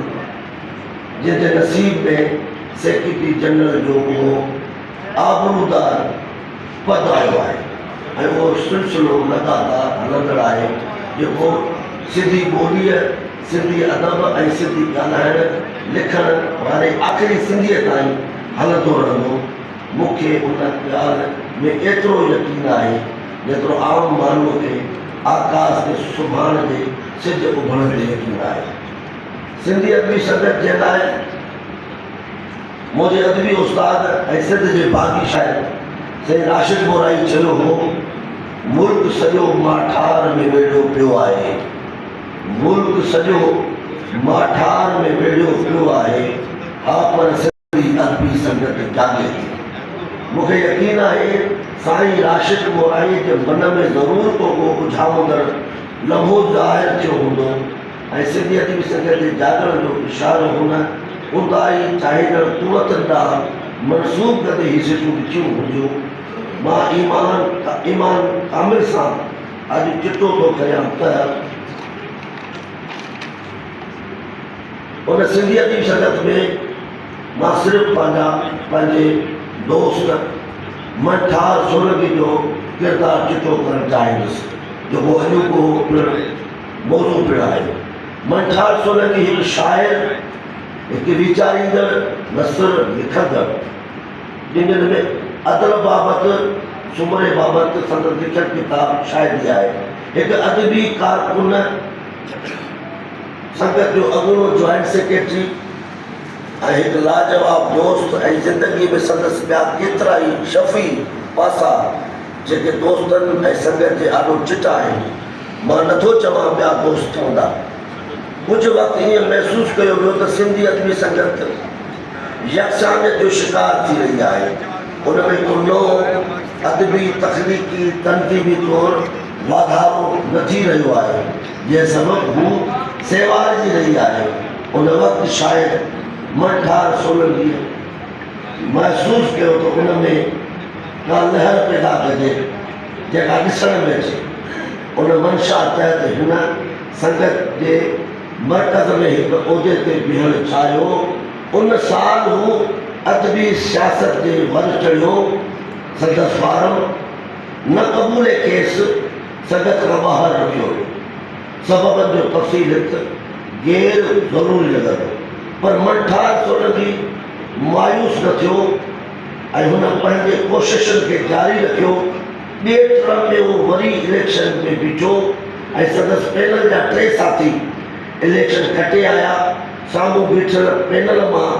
असांजो यार अदल सुमरो खटे आयो। ईअं संगत निहायत गिरफ़ सरगर्मीअ सां कमु कयो, जंहिंजे पुठ में मनठार सोलंकी जूं अणगणियूं महिनतूं आहिनि। हिन पंहिंजे पीरियड में उन खां अॻु या पोइ संगत खे जेको ॾिनो आहे उनखे मां कंहिं ग्रुप में शामिलु न कंदुसि, छाकाणि त कंहिं इलेक्शनी अमल में ग्रुप जो आम्हूं साम्हूं अचणु हिकु फितरी ॻाल्हि आहे। उन खां पोइ सभु दोस्त हिकु आहिनि ऐं मनठार उन सभिनीनि खे हिकु सम्झो। इहा संगत पिणु हिकु हुई जेका कुझु शिदतुनि सबबु ॿिनि हिसनि में रहिजी वई ऐं जंहिंखे वरी हिकु संगत जे घर घुरे असांजे दोस्त मोहम्मद खान अॻिड़े हिकु कयो, जेको हुनजो अमल संगत जे तारीख़ी रिकॉर्ड में महफ़ूज़ रहंदो। मनठार सोलंकी मरकज़ खां पहिरीं नए दहिरे जे शाख पारां जेके तारीख़ी प्रोग्राम कराया उहे न रुॻो लाड़काने जे दोस्तनि खे यादि हूंदा, पर समूरे सिंध जे अदीबनि शाइरनि दोस्तनि खां अॼु ताईं न विसरिया आहिनि। हिकु त मूंखां मुंहिंजे हयाती में कॾहिं न विसरंदा। शायदि नए दहिरे में ई मनठार जो संगत पारां करायल प्रोग्राम हुयो। ख़ासि करे मुंहिंजो ज़िक्र मोहम्मद अली पठान कयो सूबे जे मामले में। सूबे वारो प्रोग्राम सिंध जे दोस्तनि खे यादि आहे, नए दहिरे वारनि खे यादि हूंदो, लाड़काने सिलसिले खे यादि हूंदो ऐं सॼे मर्कज़ खे बता यादि हूंदो, मतिलबु मर्कज़ वारो प्रोग्राम मूं समेत न कयो। शायदि नए दहिरे में ई मनठार जो संगत पारां करायल प्रोग्राम हुयो, जंहिंमें मनठार जो दिलबर दोस्त ऐं सिंध जो जंहिं ॻाल्हि रखियल मुराद कयो। सिंध जो न विसरण जो शाइर अयाज़ जानी मौजूदु हो, जेको संगत खां अॻु आसिम अदबी संगत जेका संदसि उस्ताद मोहतरम गज़ल जे आलिशान शाइर आसिम नाथन शाही साहिब जे नाले तां जुड़ियल हुई। उनखे संदसि ज़ुबानी संगत में ज़म कयो वियो हो ऐं ईअं अयाज़ जानी जहिड़ो ख़ूबसूरत शाइर असांजे सिंधी अदबी संगत जो थी वियो हो, जंहिं पोइ कराची में थोरे गुलशन हकीद में अदबी संगत में हिकु शहनायतो मर्तबो हुनखे था थियो। ही सभु कम असांजे दोस्त ऐं मुंहिंजे महबूब माइट मनठार सोलंकी जा शहनायता अमल हुआ, जिनखे अॼु असीं यादि करे कयूं था। लिखण जे हवाले में उहो हिकु दिलबर शाइर त हो ई, पर जॾहिं हिन एंफिल्ला मक़ालो लिखियो, इहा वॾी ॻाल्हि आहे त मदे मुक़ाबले हुन ऐं इलेक्शन खटी अदल सुमरे सां मुक़ाबिलो थियो हो असांजे दोस्त प्यारे दोस्त यूसुफ सिद्दीक़ जो। ऐं हे यूसुफ सिद्दीक़ जे पैनल में हुआ हिकिड़े सालनि खां वठी यकसानियत हुई सिंधी संगत जे सिफ़ुनि में, पर उहो अची बीठा ऐं सभई नागरी पंहिंजो ज़िक्र कयो आहे ऐं मां मुनासिब नथो सम्झां, पर उन सां ई जॾहिं खटे आयो त हुन कंहिं ग्रुप जो हिसो न थी करे सिंधी अदबी संगत जो ग्रुप थी वियो। खटण खां पोइ हिकिड़ो ई ग्रुप हूंदो आहे, फ़क़ति हिकिड़ी सिंधी संगत, ऐं हू मनठार हुन हिकिड़ी सिंधी संगत जो हिसो रहियो ऐं हुन कहिड़े बि को फ्लेवर या को बि न ॾेखारियो, को सुभाउ न ॾिनो त उहो पैनल आहे न, पर जंहिंजा मदे मुक़ाबले में ऐं उन इलेक्शन में वॾे में वॾो यूसुफ सिंधी खां वॾे वॾो कमु जेको फ़क़त फ़क़त उहो असांजे मंठा सोलंकी जो हुयो जंहिंसां ॿुधायो त असां कीअं इलेक्शनी सियासत में ज़्यादतियूं थियूं यानी कि हुनखे बेबाकी न ॾिनी वई छा करे सेक्रेटरी जो हिन ई बेबाकी हिनजी आई कोन उन करे कई ख़ारिज उन ज़माने जे इलेक्शन कमिश्नर हाणे उहो शमशान घाट जे नज़र थियो असांजो महबूब दोस्त हुयो ऐं बुज़ुर्ग हुयो उनजो फार्म रद्द कयो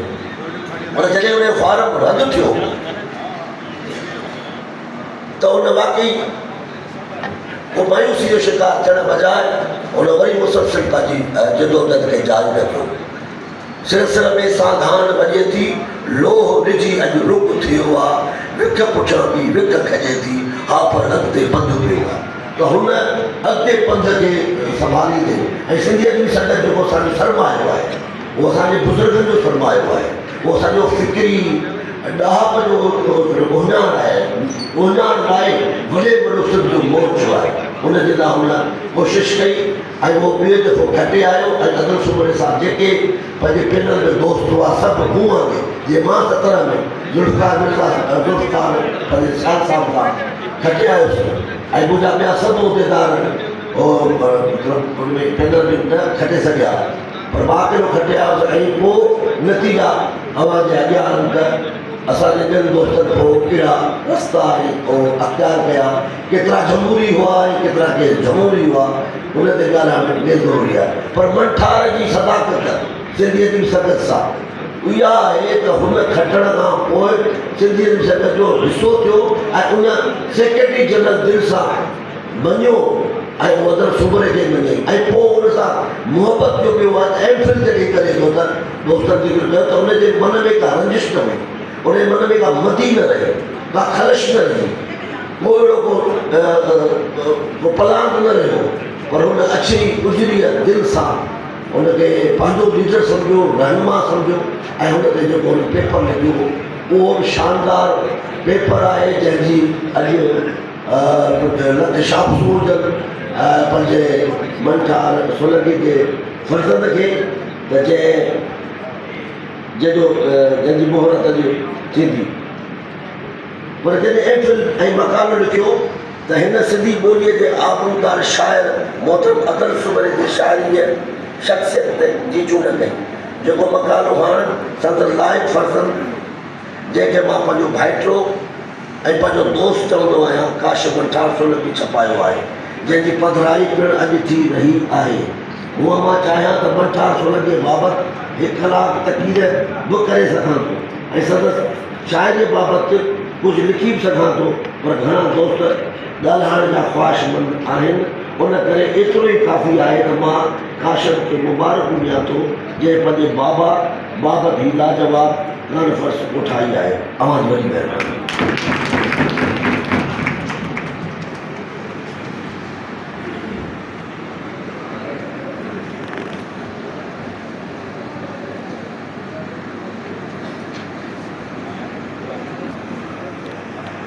हिन माइक खे ॾिसी वरी असां ॼण 70-80 वारे ॾहाके में हलिया विया आहियूं ईअं महसूसु थो थिए पर अनाउंसमेंट आहिनि कुझु दोस्त असांजे जिन सथ में शामिल आहिनि सभ खां पहिरियां डायरेक्टर ऐं अदाकार फिदा मल्हाणो जंहिंजो तालिक़ आहे आर्ट्स काउंसिल ऑफ पाकिस्तान लाड़काने सां हुनखे भलीकार था चऊं उन खां पोइ आर्ट्स काउंसिल ऑफ पाकिस्तान लाड़काने जो मौजूदा बॉडी जो चूंडियल दोस्त जॉइंट सेक्रेटरी मोहतरम आशिक़ अली दारो उनखे भलीकार था चऊं उन खां पोइ मां सम्झां थो जॾहिं बि सिंधी अदबी संगत जो पॉज़िटिव अंदाज़ में ज़िक्र थींदो त जंहिं शख़्सियत जो ज़िक्र ज़रूरु थींदो उन में डॉक्टर अदल सूरो ऐं डॉक्टर अदल सूरे जन बि कई आया आहिनि असांजे सथ में मौजूदु आहिनि उन्हनि खे दिलि जे गहराइनि सां भलीकार था चऊं इन खां अलावा डॉक्टर तनवीर दाद साहब असां वटि हिते मौजूदु आहिनि असांखे दिलि जे गहराइनि सां भलीकार था चऊं हिकिड़ी ॿी अनाउंसमेंट आहे अली रोशन साहब जेको ड्रामा शोबे जो चेयरमैन आहे उहो बि हिते मौजूदु आहे ऐं आर्काइव्स जो चेयरमैन जेको आहे आर्ट्स काउंसिल ऑफ पाकिस्तान लाड़काने जो मोहतरम अब्दुल कदीर डोंकी साहब उहे बि हिते मौजूदु आहिनि असीं उन्हनि सभिनी खे दिलि जे गहराइनि सां ऐं उस्ताद रागी गुलाब शबीर समो जेको हाणे आर्ट्स काउंसिल ऑफ पाकिस्तान लाड़काने जे मौसीक़ी वारे शोबे जे लाइ चेयरमैन चूंडिजी आयो आहे, उनखे बि दिलि जे गहराइनि सां भलीकार था चऊं। इन खां अलावा हिकिड़ी नंढी अनाउंसमेंट आहे त PMA पाकिस्तान मेडिकल एसोसिएशन लाड़काने पारां पाकिस्तान जे पाकिस्तान जे नाले वारनि ॿिनि शख़्सियतुनि जेके ॿ शख़्सियतूं ताज़ो असां खां विछड़ी वियूं आहिनि, डॉक्टर ज़ुल्फ़कार साल ऐं डॉक्टर आकाश अंसारी, उन्हनि जे यादि में ताज़ियती मेड़ाको रखियो आहे PMA वारनि दोस्तनि। ऐं इहो मेड़ाको आहे 25 फेबरवरी ते, टाइम हिन में लिखियलु कोन्हे को, 11 बजे, 25 फेबरवरी ते 11 बजे सिविल अस्पताल लाड़काने में PMA जी ऑफिस आहे, उन ऑफिस में तव्हां सभिनी दोस्तनि खे दावत आहे। ऐं हिन प्रोग्राम जा जेके ऑर्गेनाइज़र आहिनि उन में अधिप्रिया सकीना गाद साहिबा ऐं डॉक्टर तनवीर अली गाद, इहे ॿई इन प्रोग्राम जा मेज़बान आहिनि। ताज़ियती मेड़ाको आहे, तव्हां सभिनी दोस्तनि खे हिन मेड़ाके में शरीक थियण जी दावत थी अर्ज़ु रखिजे। हींअर वधीक अनाउंसमेंट जे लाइ मुंहिंजो साथी कंपेयर ख़ालिद राजभर।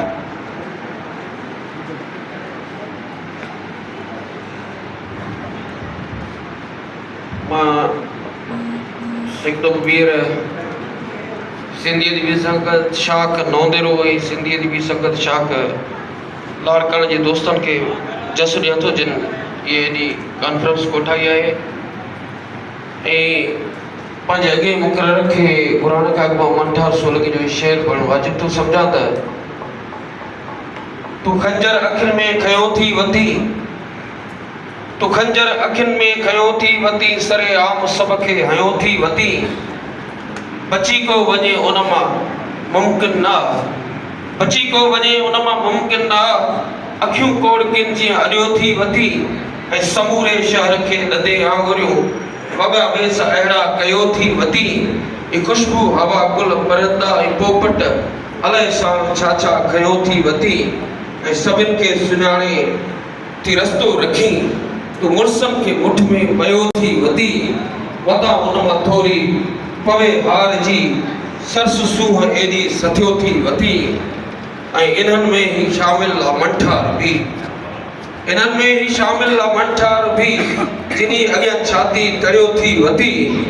ऐं मंठार 16 जे इन सिटुनि सां कुझु अॻियो जेको मुक़ररु आहे उहो असांजो ॼातल सुञातल कालम निगार आहे। ऐं सदस्य 2 किताब आयल आहिनि, हिकु सदस्य किताब आहे आत्म कथा जो त वञनि सूर सदा कयो, जंहिंजी उर्दू सिंधीअ सां गॾु उर्दूअ में बि तर्जुमो थी चुको आहे, ऐं ताज़ो ई सदस्य उन ई किताब जो अंग्रेज़ी ज़बान में बि तर्जुमो थियो आहे, the journey of my life. ऐं ख़ुशी जहिड़ी ॻाल्हि इहा आहे त अध क़रीब उन ई आत्म कथा जो पंजाबी ज़बान में तर्जुमो थी तमामु जल्द असां ताईं पहुचण वारो आहे। उन शख़्स खे घुराइण जे लाइ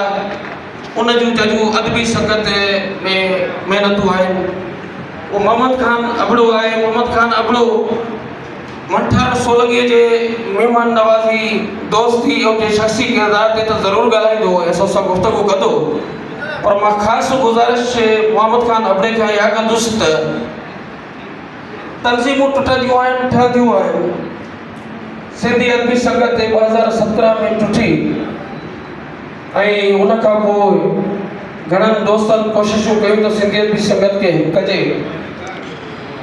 पर मोहम्मद खान अबड़े जॾहिं इहा कोशिशि कई त अदबी संगत खे हिकु करण जी, मां सिर्फ़ु मोहम्मद खान खां इहो गुज़ारिश कंदुसि असांखे इहो ॿुधाए मंठा ते ॻाल्हाइण सां गॾोगॾु त तव्हांखे कहिड़ो ख़्यालु आयो त हीअ टुटल अदबी संगत गॾिजे, छो गॾिजे, ऐं उन अदबी संगत खे हिकु करण में उन समूरे सफ़र में तव्हांखे कहिड़ियूं कहिड़ियूं ॾुखियायूं पेश आयूं, कहिड़ियूं कहिड़ियूं तकलीफ़ूं आयूं, ऐं कहिड़े कहिड़े जोखम खणी तव्हां अदबी संगत ते हिकु कयो। मंठा सोलगी ऐं अदबी संगत जे गांडा ते गजल गुफ़्तगू मोहम्मद खान अबड़ो साहब। स्टेज ते चढ़ सभई मोहतन लोग ऐं हेठि भाउरो ऐं भेनरूं, अच्छा तव्हां अहमद खे ॿुधो, मुंहिंजो गलो ख़राबु हो ऐं मुंहिंजो गलो ख़राबु आहे, राति मुंहिंजे घर में फंक्शन हो, मुंहिंजे नंढे ढोलकी को जेको टीवी ते हलियो, पर अहमद जो त मूं कमेंट कई आहे त मोहम्मद ख़ान मंठा जो प्रोग्राम ईंदो, उनजी प्रोग्राम ख़तमु थींदो त फरमंदा थी अॼु सुबुह जो 7:30 बजे पहुतायूं ऐं वरी 2 कलाकनि सुम्हण खां पोइ तयार थी आहियूं। हिन करे शायदि गलो सम्झ में घटि अचे, कोशिशि कयां थो आहिस्ते आहिस्ते ॻाल्हायां जे तव्हां ॻाल्हि सम्झ में अचे।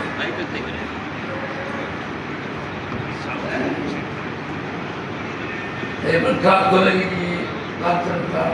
जी सिंधी अदबी संगत शाह लाड़काणो शाहनो भेरो करे रहियो आहे। सभ खां पहिरीं मां हुननि खे थींदो पेश कयां त पंहिंजे हीरनि खे, पंहिंजे मोहतरनि खे ऐं पंहिंजनि उन्हनि माण्हुनि खे जिन अदब लाइ का ख़िदमत सरंजाम ॾिनी आहे उन्हनि खे यादि कयो था वञनि। मंठा तां मुंहिंजी घणी ॼाण सुञाण बिल्कुलु कान रही आहे, मुलाक़ात रही आहे, ॿुधो ज़रूरु आहे। उन करे संदत खे संदत शाइरी जे कुझु चुटुनि खां ख़राज तहसील पेश करण जी कोशिशि कंदुमि। पंहिंजे ई कंहिं वार में ज़ख़्मी थियो, पंहिंजे ई कंहिं वार में ज़ख़्मी थियो, हू पखी हो ॼार में ज़ख़्मी थियो। दायरा ठाहे असां बीठे ॾिठो, दायरा ठाहे असां बीठे ॾिठो, को वरी बाज़ार में ज़ख़्मी थियो। पाण खे हिन दर्द अवैशी कयो, पाण खे हिन दर्द अवैशी कयो। हू कंदे थींगारा ज़ख़्मी थियो, नेन ओलारी थी, नेन ओलारे थो उन मंठार खे जो तुंहिंजे हिकु वार में ज़ख़्मी थियो। इहो मंठा जो हिकिड़ो दादा जेको प्यारे मोहबत हुजे थो। ऐं मंठा जो हिकु ॿियो पतो आहे, उहो बची टुटंदो उहो पतो आहे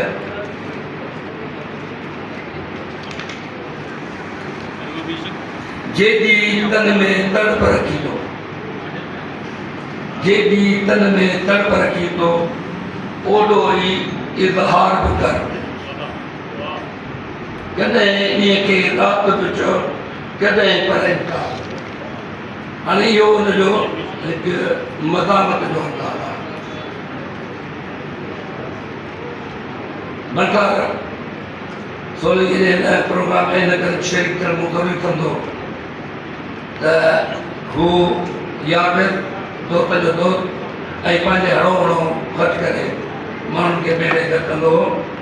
ऐं इहा ख़ासियत किन किन माण्हुनि में हूंदी आहे, असां भेड़ो करण जा थोरा घणा बेरोज़गार आहियूं।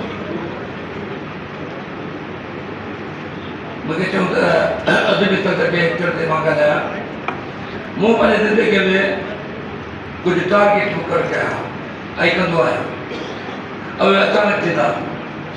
मुंहिंजो हिकिड़ो किताब जी मोहरत हुई, उन में मूं ॿुधो पिए त हीअ अदबी संगत ताज जो लीडर आहे, हुन अदबी संगत जो मुश्ताक फुल लीडर आहे। अबाए कॾहिं हीअ जॻह जे पुठियां लॻा पिया त ढगो केॾायो पेश कयो, ढगे खे हिकिड़ा ॻोल्हे बसि कनि, उन्हनि खां न लभे त वरी ॿी दूर अचे, बाबा ढगे जो लोगो केॾायो, ढगो ॻोल्हियो, लॻो पेश कयो। ॻाल्हि साॻी कम ॿ, ऐं कमु ईअं करिणो आहे त मुश्ताक करियो त ताज छो रहिजी वञे, ताज चयो आहे त मुश्ताक छो रहिजी वञे, इन ॻाल्हि मूंखे जोड़े थो। मूं पंहिंजे प्रोग्राम में ॿिनी धुन खे दावत ॾिनी। मुंहिंजी आफ़त जी सभु तमामु घणी पुराणी आहे, उन करे उन्हनि मुंहिंजे मोहबत में पंहिंजा इख़्तिलाफ़ छॾे जॾहिं ॿई धुनियूं आहियूं त मूं ॿिन्ही खे मथे चढ़े स्टेज ते विया। जंहिं ताज साहिब महिरबानी कई उहो स्टेज ते वेठो ऐं मुश्ताक फुल चयो त साईं मां त थोरो मथुर पिया, पर मुंहिंजी सॼी बारी मरकज़ी क़यादत ते मौजूदु हूंदी, जंहिंमें शायदि शबीर थिया उहे बि मथे ते वेठा। त मूंखे हिकिड़ो आइडिया आयो वेठे वेठे, मूंखे आइडिया इहो आयो त हीअ जेकॾहिं हिते मथां करे वेही सघंदा त पाण में छो कोन पियो वेही सघे, हिनखे कढिणो पवंदो। ऐं मूं उते ई ऐलान कयो त अॼु खां पोइ तव्हांखे मिनत कंदुसि, बेड़ करींदुसि ऐं तव्हांजो ॿुधंदुसि ॻाल्हियूं, तव्हांजूं तकलीफ़ूं छा आहिनि, तव्हांजो इख़्तिलाफ़ छा आहिनि, इख़्तिलाफ़ जा सबब छा आहिनि, उहो मां ॿुधंदुसि ऐं ॿुधी मां तव्हांखे ज़रूरु वियादुसि। उन लाइ अञा इहो अञा सोचियो पिए त ॿुधण में आयो को टियों गुरू बि पर पियो थिए, उन्हनि मां ॿिया वेठा नूर चक्कर साहब ने अंदर कर दिया पेरी सब का पेरी मुंडा गलवा मा ही कम करना ना दो तो आप आज सर के में के रोको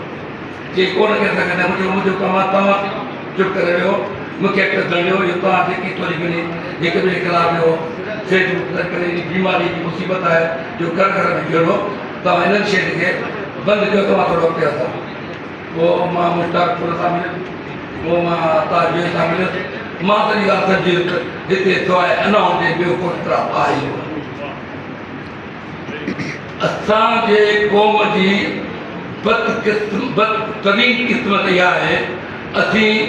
या इनकलाबी लीडर पैदा करता थी या वो लीडर पैदा करता जो इनकलाबी लीडर ने पेड़ के कोई दिक्कत नहीं बेवतार को कमी को देखो अहमद तो की मौत पर छोड़ मां छोड़ जा नूर तक ने मौत पर छोड़ मां छोड़ जा फला यह रवायत आगे खत्म करी पाने तवा समझो था सजे सिंध में वडे में बड़ी काम जे तंजीम सिंधियत में संगत है पुराने में पुरानी जेकी तंजीम सिंधियत में संगत है सिंधी अदबी संगत जे आइन में कहलाते गैर साथी तंजीम है ये सिर्फ अदबी संगत है जिनमें सिर्फ अदीब वेंदा हो अदीब जमायत जो जे वो अदीब परिचय ग्रुप जो जे वो अदीब नेशनल जो जे वो अदीब मोदी राष्ट्र ग्रुप जो जे पर जने सिंधियत संगत जो तो तो वो सिर्फ अदीब है जने वो सिर्फ अदीब है वो उते अचण का पो अवा पाजी साथ छो था चमकायो अवा पाजे अंदर एक माण्हू के मथा छो था बदल कयो अवा पाजे अंदर एक पाजे घर पिटो करे अदीबी संगत ऐं संगत की खिदमत छो को था कयो ये रवैया था के चेंज करणा पवंदा जेति तव्हां इहो चेंज न कंदो इहो माता मिलंदो रहंदो हीअ फ़ाइदो कंदी मां जंहिंजी मुकमल तौर ते ऑर्गेनाइज़ेशन आहे उन ऑर्गेनाइज़ेशन जे बावजूदि असांजो हशर इहो आहे पंहिंजे रवैये जे करे रवैया मां तव्हांखे ॿुधाईंदुमि त असां जेकॾहिं के ॿ पैदा था थियनि लतीफ़ कॉन्फ्रेंस को अदीब पैदा थो थिए अयाज़ कॉन्फ्रेंस को अदीब पैदा थो थिए सूफ़ी कॉन्फ्रेंस अदबी संगत में छो कान्हे का उहे साॻा अदीब अयाज़ कॉन्फ्रेंस में शरीक थी ईंदड़ हुकुमराननि खे औपवित कंदा माण्हुनि खे लथंदा पिया त कोई कंदा पर जॾहिं पाण में संगत जो हितो था थियनि असां वरी को वज़ीर खे घुराईंदा थी पिया बाबा तव्हां न घुरायो आर्ट काउंसिल ऑफ पाकिस्तान 10 लख रुपया हुनजो ग्रांट 10 लख रुपया ई नहीं अॼु आहे 45 करोड़ आहे वो जॾहिं आर्ट काउंसिल को प्रोग्राम था कनि छाकाणि त सरकार खां था कनि सरकारी चमचागिरी कोन था कनि पर सरकार खे आम वोट वठनि था पर असीं जॾहिं पंहिंजी क़यादत ऐं पंहिंजे अचूं था असीं चवंदा त हीउ छा हू छा फलाण छा त उते अव्हांखे सियासी रवैया अव्हांखे पंहिंजा सियासी नज़रिया अव्हांखे पंहिंजो सियासी मौक़ो पंहिंजे घर में फिटो करणो पवंदो हिते कंहिं महिल कम्यूनिस्ट अचे था क़यादत कनि कम्यूनिज़म शुरू आहे नेशनल इशारा था रखनि नेशनल शुरू आहे उन नेशनलिज़म खे थोपण लाइ या कम्यूनिज़म खे थोपण लाइ शक जो पंहिंजो थियो थो वञे बुनियादु थो थो वञे हीअ शक ते ॿ काउंट मूंखे वठिणो थो आदर शाखूं ॿ न हुजनि शाखूं 200 हुजनि भली हिकु शहर में पर उनजो मक़सदु वोट न हुजे उनजो मक़सदु अदब जी ख़िदमत करणु हुजे उन करे असांखे पंहिंजे रवैये में तब्दीली आणणी पवंदी असांखे वर्कर पैदा करणा पवंदा लीडर न अॼु जेको बि कंहिं बि तंज़ीम जी क़यादत जो अॻुवान थी थो वञे उहो पंहिंजे कपिड़नि में सफ़ा मापे कोन्हे बाबा हाणे मूं जहिड़ो केरु कोन्हे को बाबा तो जहिड़ो आहे त चवां थो अॼु मां हिते जेको अदीबनि खे ख़िताब थो कयां आनंद सभिनी माण्हुनि में आख़िरी नंढे में नंढो ॼाणो माण्हू हूंदो जेको तव्हां सां ॻाल्हाए रहियो आहे इहे रवैया असांखे पैदा करणा पवंदा जेते इहे रवैया असीं नथा पैदा कयूं हीअ ॻाल्हि ॿोल हीअ ख़बरचार हीअ सिस्टम हलंदो रहंदो असां मोहबत सां असांजो मर्कज़ी सेक्रेटरी जनरल आहे ऐं असांजो लीडर आहे आकाश अंसारी जे मौत खां पोइ यकदमि हिनखे घुराइणो पवंदो कटिया 2-3 ॾींहंनि जे अंदरि अञा त्या ॻाल्हि ई कान्हे का इहे शयूं असांखे अदब छा आहे अदब उहा जंहिंजे पुठियां माण्हू थो लॻे ऐं माण्हू छा आहे जेको तव्हांखे पैगाम थो ॾिए ऐं पैगाम छा आहे जेको तव्हांखे उकसाए थो जेको तव्हांखे जज़्बो थो ॾिए उहो माण्हू मरी वञे हिते सुता पिया इहे रवैया चेंज करणा पवंदा इन्हनि लेवल खे जेकर तव्हां चेंज न कंदो पोइ ही संगतूं ही तंज़ीमूं हा मूंखे चवनि था उहा तूं सरकारी दर्जो माण्हू हुई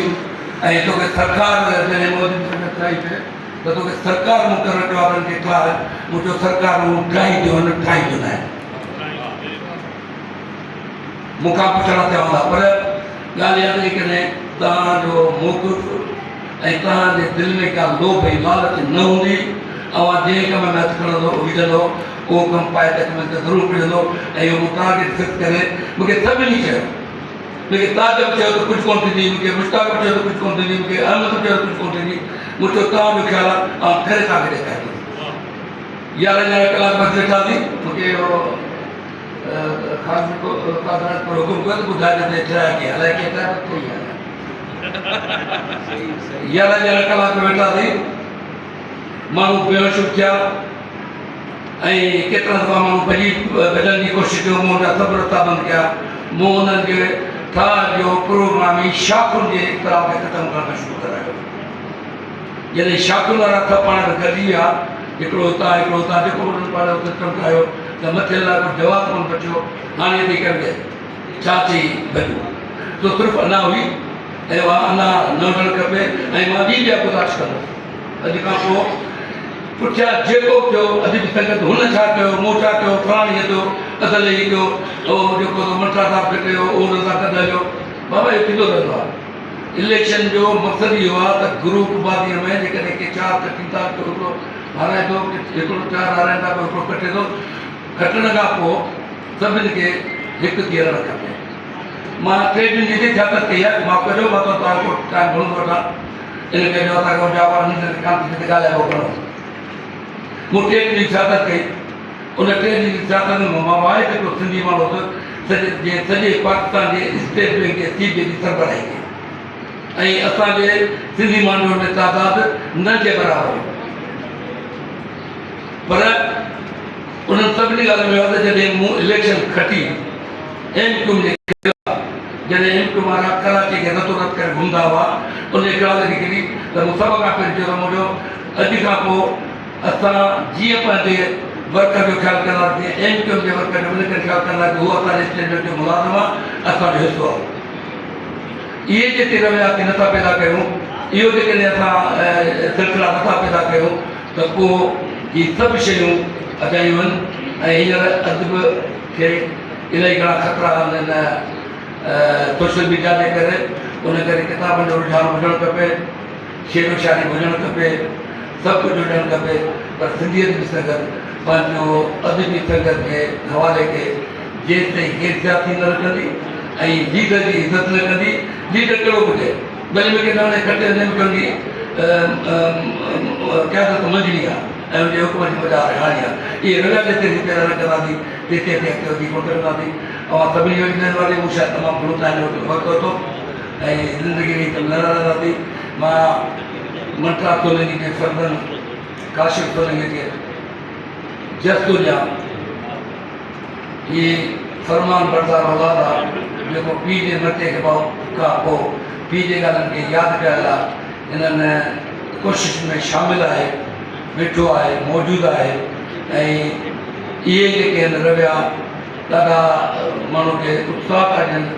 ऐं माण्हुनि खे थिए थो शौक़ु त मूंखां पोइ मुंहिंजो औलाद पोइ मुंहिंजे लाइ ईअं करे पर उन लाइ इहो ज़रूरी आहे त तव्हांजो औलाद लाइ रहियो तव्हां बहितरु खपे तव्हां सभिनी जो महिरबानी साईं इहो आहे मोहम्मद ख़ान अबड़ो साहब जंहिं पंहिंजो ख़िताबु कयो हूअं त 100 खां वधीक महिमान असांजे अॼोके हिन हाल में हिन कॉन्फ्रेंस हॉल में मौजूदु आहिनि पर कुझु दोस्त जिन जी शुक्रिया अदाई करणु तमामु ज़रूरी थो सम्झा भाऊ दुर्मोहम्मद बोरड़ो सिंध जो नाले वारो अदीब ऐं हिन खां अलावा मुख़्तलिफ़ उहिदनि में रहंदड़ शख़्सियत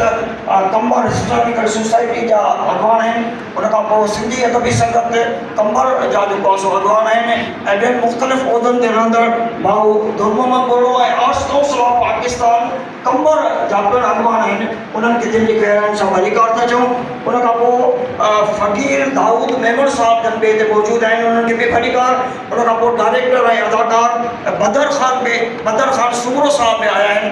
जिन जो तालुक आर्ट्स काउंसिल ऑफ पाकिस्तान लाड़काने सां आहे, उन्हनि खे बि भलीकार था चऊं। उन खां पोइ कहाणीकार, सिंध जो मशहूरु कहाणीकार कुर्बान जतोई बि हिते मौजूदु आहिनि, उन्हनि खे बि भलीकार था चऊं। उन खां पोइ आज़ाद अनवर कांदड़ो साहब, उहे बि हिते मौजूदु आहिनि, असीं उन्हनि खे बि दिलि जे गहराइनि सां भलीकार था चऊं। उन खां पोइ मोहतरम अली बख्श पठान साहब, उन्हनि खे बि भलीकार, ऐं नंगर चन्ना साहब, सरकस सदायो साहब, अब्दुल लतीफ़ सोलंकी साहब, ऐं ॿिया खोड़ नाला अञा मुंहिंजे हथ में आहिनि। आदर्श आहे, ज़ुबैर सुमरो, सजाद महल, सावन मीरानी, अब्दुल हादी गुप्ती, अशफाक चांडियो, मुख्तार सोलंकी, मोहम्मद इब्राहिम अगड़ो ऐं मल्हार सिंधी। इन्हनि सभिनी दोस्तनि खे दिलि जे अथाह गहराइनि सां भलीकार था चऊं। हींअर अॼोके कॉन्फ्रेंस जे हिन पहिरीं निशस्त जो आख़िरी मुक़रर खे मां मंठार सोलंकी जे हिन सिटुनि सां घुराईंदुसि। मंठार चयो त गॾु हुया जे काफ़िला गुम थी विया, गॾु हुया जे काफ़िला गुम थी विया, राह में सभु रहन मां गुम थी विया। गॾु हुया जे काफ़िला गुम थी विया, राह में सभु रहन मां गुम थी विया। ख्वाहिशनि जे भीड़ में मंठार खां,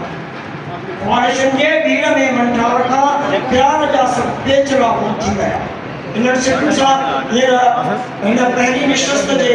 आख़िरी मुक़रर सिंधी अदबी संगत जे सरवाण, सिंधी अदबी संगत जे मर्कज़ी सेक्रेटरी जनरल मोहतरम नूर चाकराणी खे गुज़ारिश कंदासीं त हू अचनि ऐं अची पंहिंजे ख़्यालनि जो इज़हार कनि। अवां जूं भरपूर मोहतरम नूर चाकराणी साहब।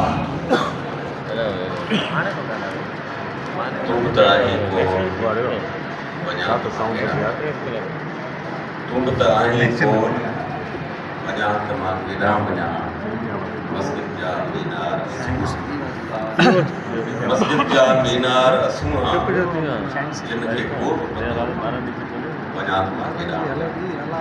स्टेज ते वेठल साईं अब्दुल लतीफ़ सोलंकी साहिब, साईं मोहम्मद अली, साईं हुसैन बख्श नारायणी साहिब, साईं मोहम्मद अली पठान साहिब, मोहम्मद खान अकबर, साईं रतन मुराई, मुंहिंजो मूं जहिड़ो यार अहमद सोलंकी।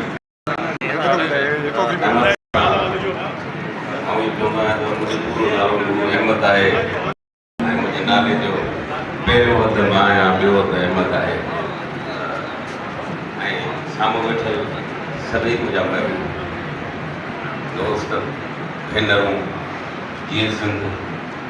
सिंधी ॿोली, जीअं सिंधु दरिया, सभिनी खां पहिरीं तव्हां मुबारकबाद ॾींदुसि सिंधियत जी संगत जे शाख लाड़कानो ऐं नवदेरो शाख जे दोस्तनि खे, जिन हिकिड़े निहायत बाज़ारे यारनि जे यार साईं मंठार सोलंकी जे यादि में ही कॉन्फ्रेंस रखी आहे। साईं मंठार सोलंकी सां मुंहिंजी का घणी वेझड़ाई न रही हुई, मुलाक़ातूं ज़रूरु हुयूं, पर उन महिल सिंधियत जी संगत जा वॾा कांटेदार मुक़ाबला थींदा हुया ऐं असां बेतरफ़ हुआसीं साईं मंठार सोलंकी ॿिए घणे सां ॿिए ग्रुप सां, ॿियनि दोस्तनि सां इलेक्शन या उन्हनि में अदबी संगत में हूंदो हुयो त उते मुलाक़ातूं ज़रूरु हुयूं। पोइ काशिफ सां जॾहिं खां वेझड़ाई थी ऐं पोइ हल्को जॉइन कयोसीं त यकीन ॼाणो त इहो पछताव रहंदो त अहिड़े शानदार माण्हू फ़क़ीर तन सफ़ी ऐं दोस्तनि खां बलहार वेंदड़ शख़्स सां वेझड़ाई छो न थी सघी। ऐं सम्झां थो ऐं चवंदो आहियां त शहर में घटि वधाई थी सघे थी, पर माण्हू पाण वज़न में हुजे। तंहिं करे मंठार सोलंकी जो जेतिरो बि दोस्तनि जे वाता ज़िक्र ॿुधोसीं या काशिफ खे ॾिसी इहो चई सघिजे थो त हू पंहिंजी ज़ात में हिकिड़ो वज़न बहर में रहंदड़ माण्हू हो ऐं कमिटेड हुयो। माण्हू तंज़ीमुनि में तंज़ीमूं जॉइन कंदा आहिनि, पोइ हिकिड़नि जी तंज़ीमुनि सां जेका जो ॻंढापो जो तंज़ीमुनि सां हूंदो आहे, उहो तंज़ीमुनि जी हद ताईं रहंदो आहे। हिकिड़नि जा वरी ज़ाती फ़ाइदा हूंदा आहिनि, ज़ाती टारगेट हूंदा आहिनि ऐं हिकिड़ा माण्हू वरी तंज़ीमुनि लाइ पंहिंजो पाण खे वक़ुफ़ करे छॾींदा आहिनि ऐं उहे तंज़ीमूं इदारा उन्हनि जा महबूब थी वेंदा आहिनि। आउं सम्झां थो त मंठार सोलंकी जी अदबी संगत ईअं सम्झो थो आहे उनजी महबूबा हुई, पंहिंजो सभु कुझु लुटाए पैसो ॿियो टाइम ऐं अदबी संगत खे हुन जेको पंहिंजे ज़माने में ओज ॾिनो। ऐं त ख़ुशनसीब चवंदुसि साईं अदल सुमरे खे त उहो भाॻवंदो हुयो जो उनजे ज़माने में मंठार सोलंकी उनजो जॉइंट सेक्रेटरी थी वियो ऐं छाकाणि उहो अदल सुमरे साहिब जो दौरु ॾाढो शानदार रहियो ऐं उन ज़बरदस्त कमु कयो पंहिंजे टेन्योर में, पर उनजी बैक में ज़रूरु मंठार सोलंकी जो हिसो हो ऐं चङो ख़ासो हिसो। साईं पहुते हली सभिनी जो पंहिंजो भाॻ आहे, सभिनी जो नसीब आहे, कंहिंखे कहिड़ा मिलिया कंहिंखे कहिड़ा मिलिया, उन ते कोन था ॻाल्हायूं, पर साईं अदल सुमरो भाॻवंत ज़रूरु आहे। इलाही जेके आहिनि उहे सभई मशवरा ॾिना आहिनि, मूंखे ॾाढी ख़ुशी थी। साईं मोहम्मद अली ॾाढो ज़बरदस्त ॻाल्हायो, साईं मोहम्मद ख़ान जेको आकाश अंसारी जे हवाले सां ॻाल्हायो। आकाश असांजे जदीद सिंधी शाइरी जो आउं सम्झां थो हिन वक़्तु जो हिन दौर जो सभिनी खां वधीक वॾो मज़ामती शाइर हुयो ऐं जॾहिं आकाश सां ई गलूर थियो, कीस थियो ऐं अहिड़ो दर्दनाक अज़ियतनाक गर्भनाक जेका वञे मौत थियो त असां उन सभई सदमे में हुयासीं। असां हिकिड़े क़बीले जा माण्हू आहियूं ऐं आउं सम्झां थो इहो असांजे घर में इहो कीस थियो हुयो। ॿिए ॾींहं ते नवाबशाह में प्रोग्राम हुयो त मूं उते संगत सां इहा ई कंडीशन रखी त मुंहिंजो जेकॾहिं आकाश अंसारी जो तव्हां ताज़ियती रेफरेंस कयो त आउं अचां थो, न त कोन अची सघंदुसि। पोइ उहो ॿिए ॾींहं ते ई रेफरेंस थियो हुयो ऐं आउं उते पहुतो हुयुसि ऐं उन में मूं इहो ऐलान बि कयो हो त बाबा सभिनी खां पहिरीं आकाश साईं जी फैमिली आहे, उहा दरख़्वास्त गुज़ार थिए, उहा फ़रियादी थिए। जेकॾहिं उन्हनि सां के मजबूरियूं आहिनि नथा थियनि त असां पर्सनली उन्हनि खे कन्विंस कंदासीं त बाबा स्टेट जे फ़रियादी थियण खां पोइ आकाश जो ॿियो फ़रियादी सिंधियत जी संगत सेक्रेटरी जनरल तौरु खणो हूंदुसि। त उते बहिरहाल इहो सुठो थियो जो आकाश जी फैमिली थी वई, राइट उन्हनि जो ई हुयो, असां चाहियो बि हुते। ईसा सर कारूंजन जे हवाले सां ज़िक्र कयो। सिंधियत जी संगत जॾहिं जुड़ी हिकु थी ॿिनि हिसनि मां वरी मोहम्मद ख़ान साहिब जे क्वेश्चन सां, त उन मूं ते हिकिड़ी ख़ासि ज़िमेवारी इहा हुई त सिंधियत जी संगत हिकिड़ी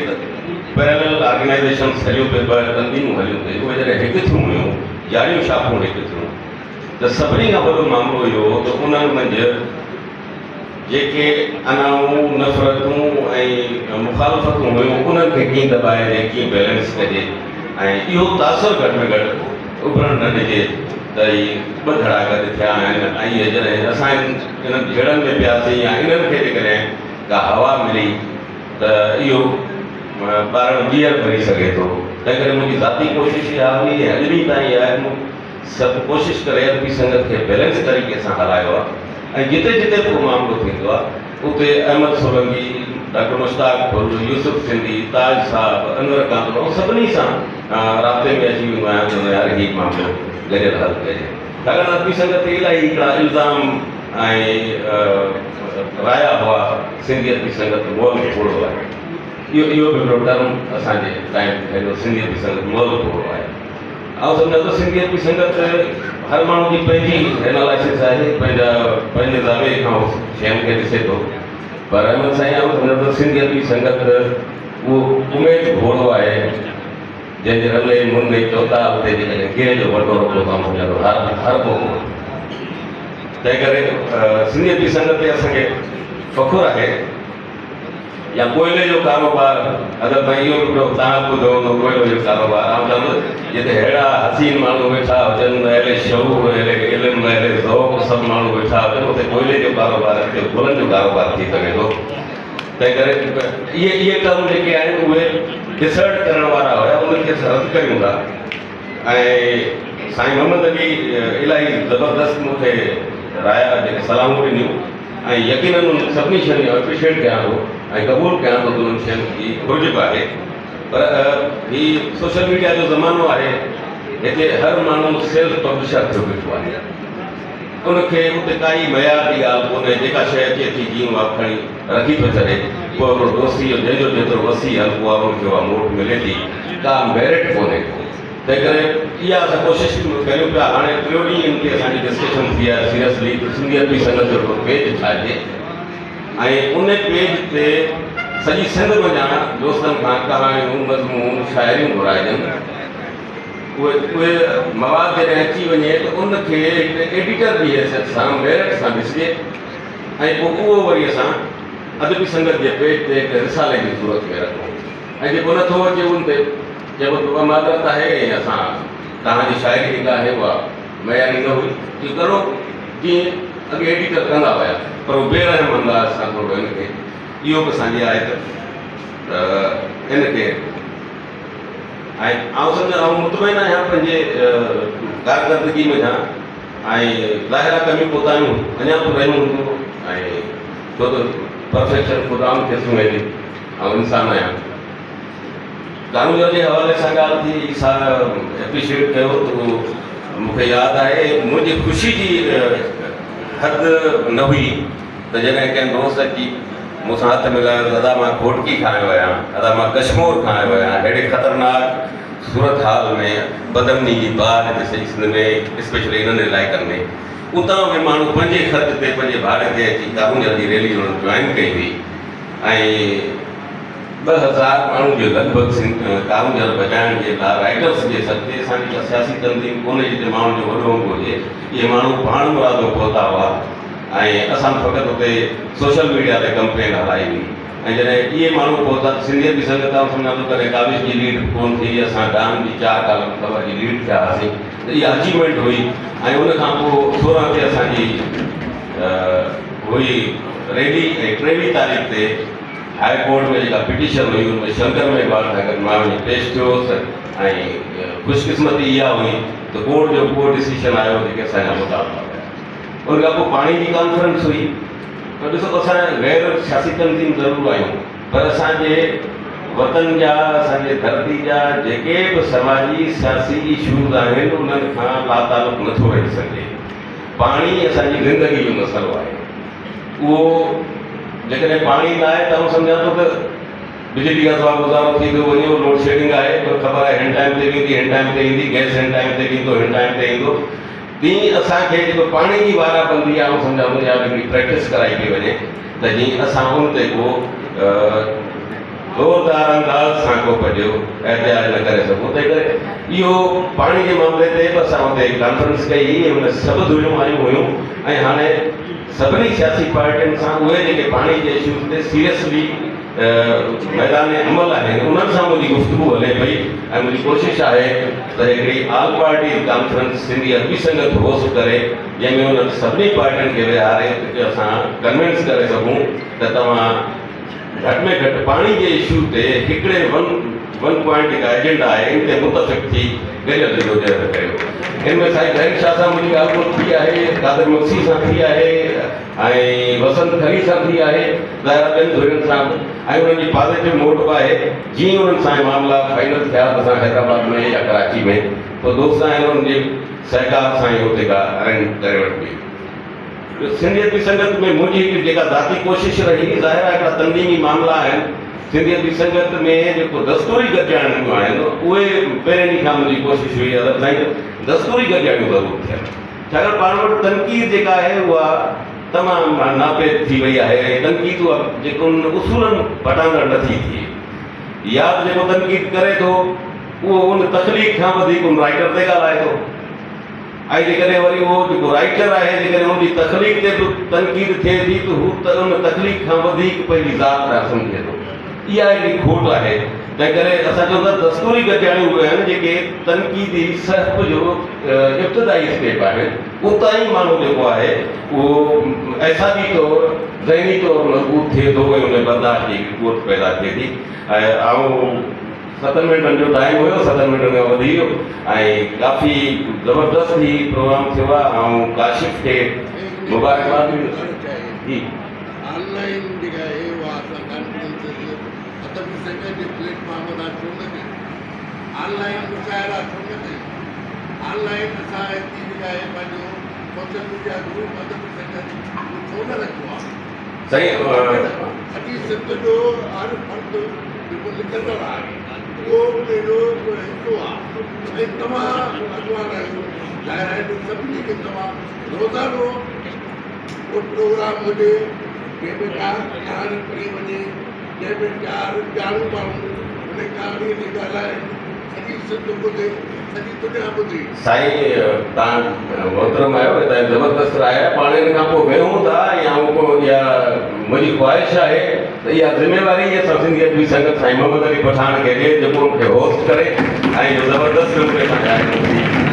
हलणु खपे। तंहिं करे साईं सीनियर बि आहे, उनजो एक्सपीरियंस बि आहे, उनजो आइडिया बि ॾाढो ज़बरदस्त आहे। हू उन सभिनी शयुनि खे आउं सम्झां थो बहितर नमूने उहो करे सघे थो। इहा ज़िम्मेवारी आउं पंहिंजे तरफ़ां साईं मोहम्मद अली पठान लाइ ख़वातीन हज़रात, मंठार सोलंकी अदबी कॉन्फ्रेंस जी पहिरीं निशस्त पंहिंजी पुॼाणी ते पहुती। मथे वेठल सभिनी दोस्तनि जी महिरबानी ऐं असां उमेदु रखंदासीं त अॼु जे सभिनी निशस्तुनि में आख़िर ताईं असां सां ई दोस्त साथ ॾींदा, असां सां गॾु रहंदा। वधीक ॿी निशस्त खे हलाइण जे लाइ जेके मॉडरेटर आहिनि मोहतरम मुस्तफ़र मंगी ऐं खलील महिमान, उन्हनि खे गुज़ारिश कंदुसि त उहो जल्दी जल्दी अचनि ऐं पंहिंजी ॿी निशस्त जी शुरूआति कनि। ॿी निशस्त आहे सिंधी ॿोली ऐं सिंधी अदब, इन ते ॻाल्हि ॿोल थींदी ऐं ॻाल्हि ॿोल करण वारा जेके साथी आहिनि उहे डॉक्टर मज़हर अली ॾूतियो ऐं ज़ुबैर सूरो साहब ऐं डॉक्टर आयशा धारेजो साहिबा, डॉक्टर ख़ादिम मंगी ऐं मुस्तफ़ा नागराज, इहे दोस्त आहिनि। ॿी निशस्त जे लाइ मुस्तफ़र मंगी ऐं खलील मेमन जेके मॉडरेटर आहिनि उन्हनि खे गुज़ारिश कंदुसि त जल्दी जल्दी अची हिते बंदि कर। पहिरियों लाइव सेशन थी वियो पहिरियों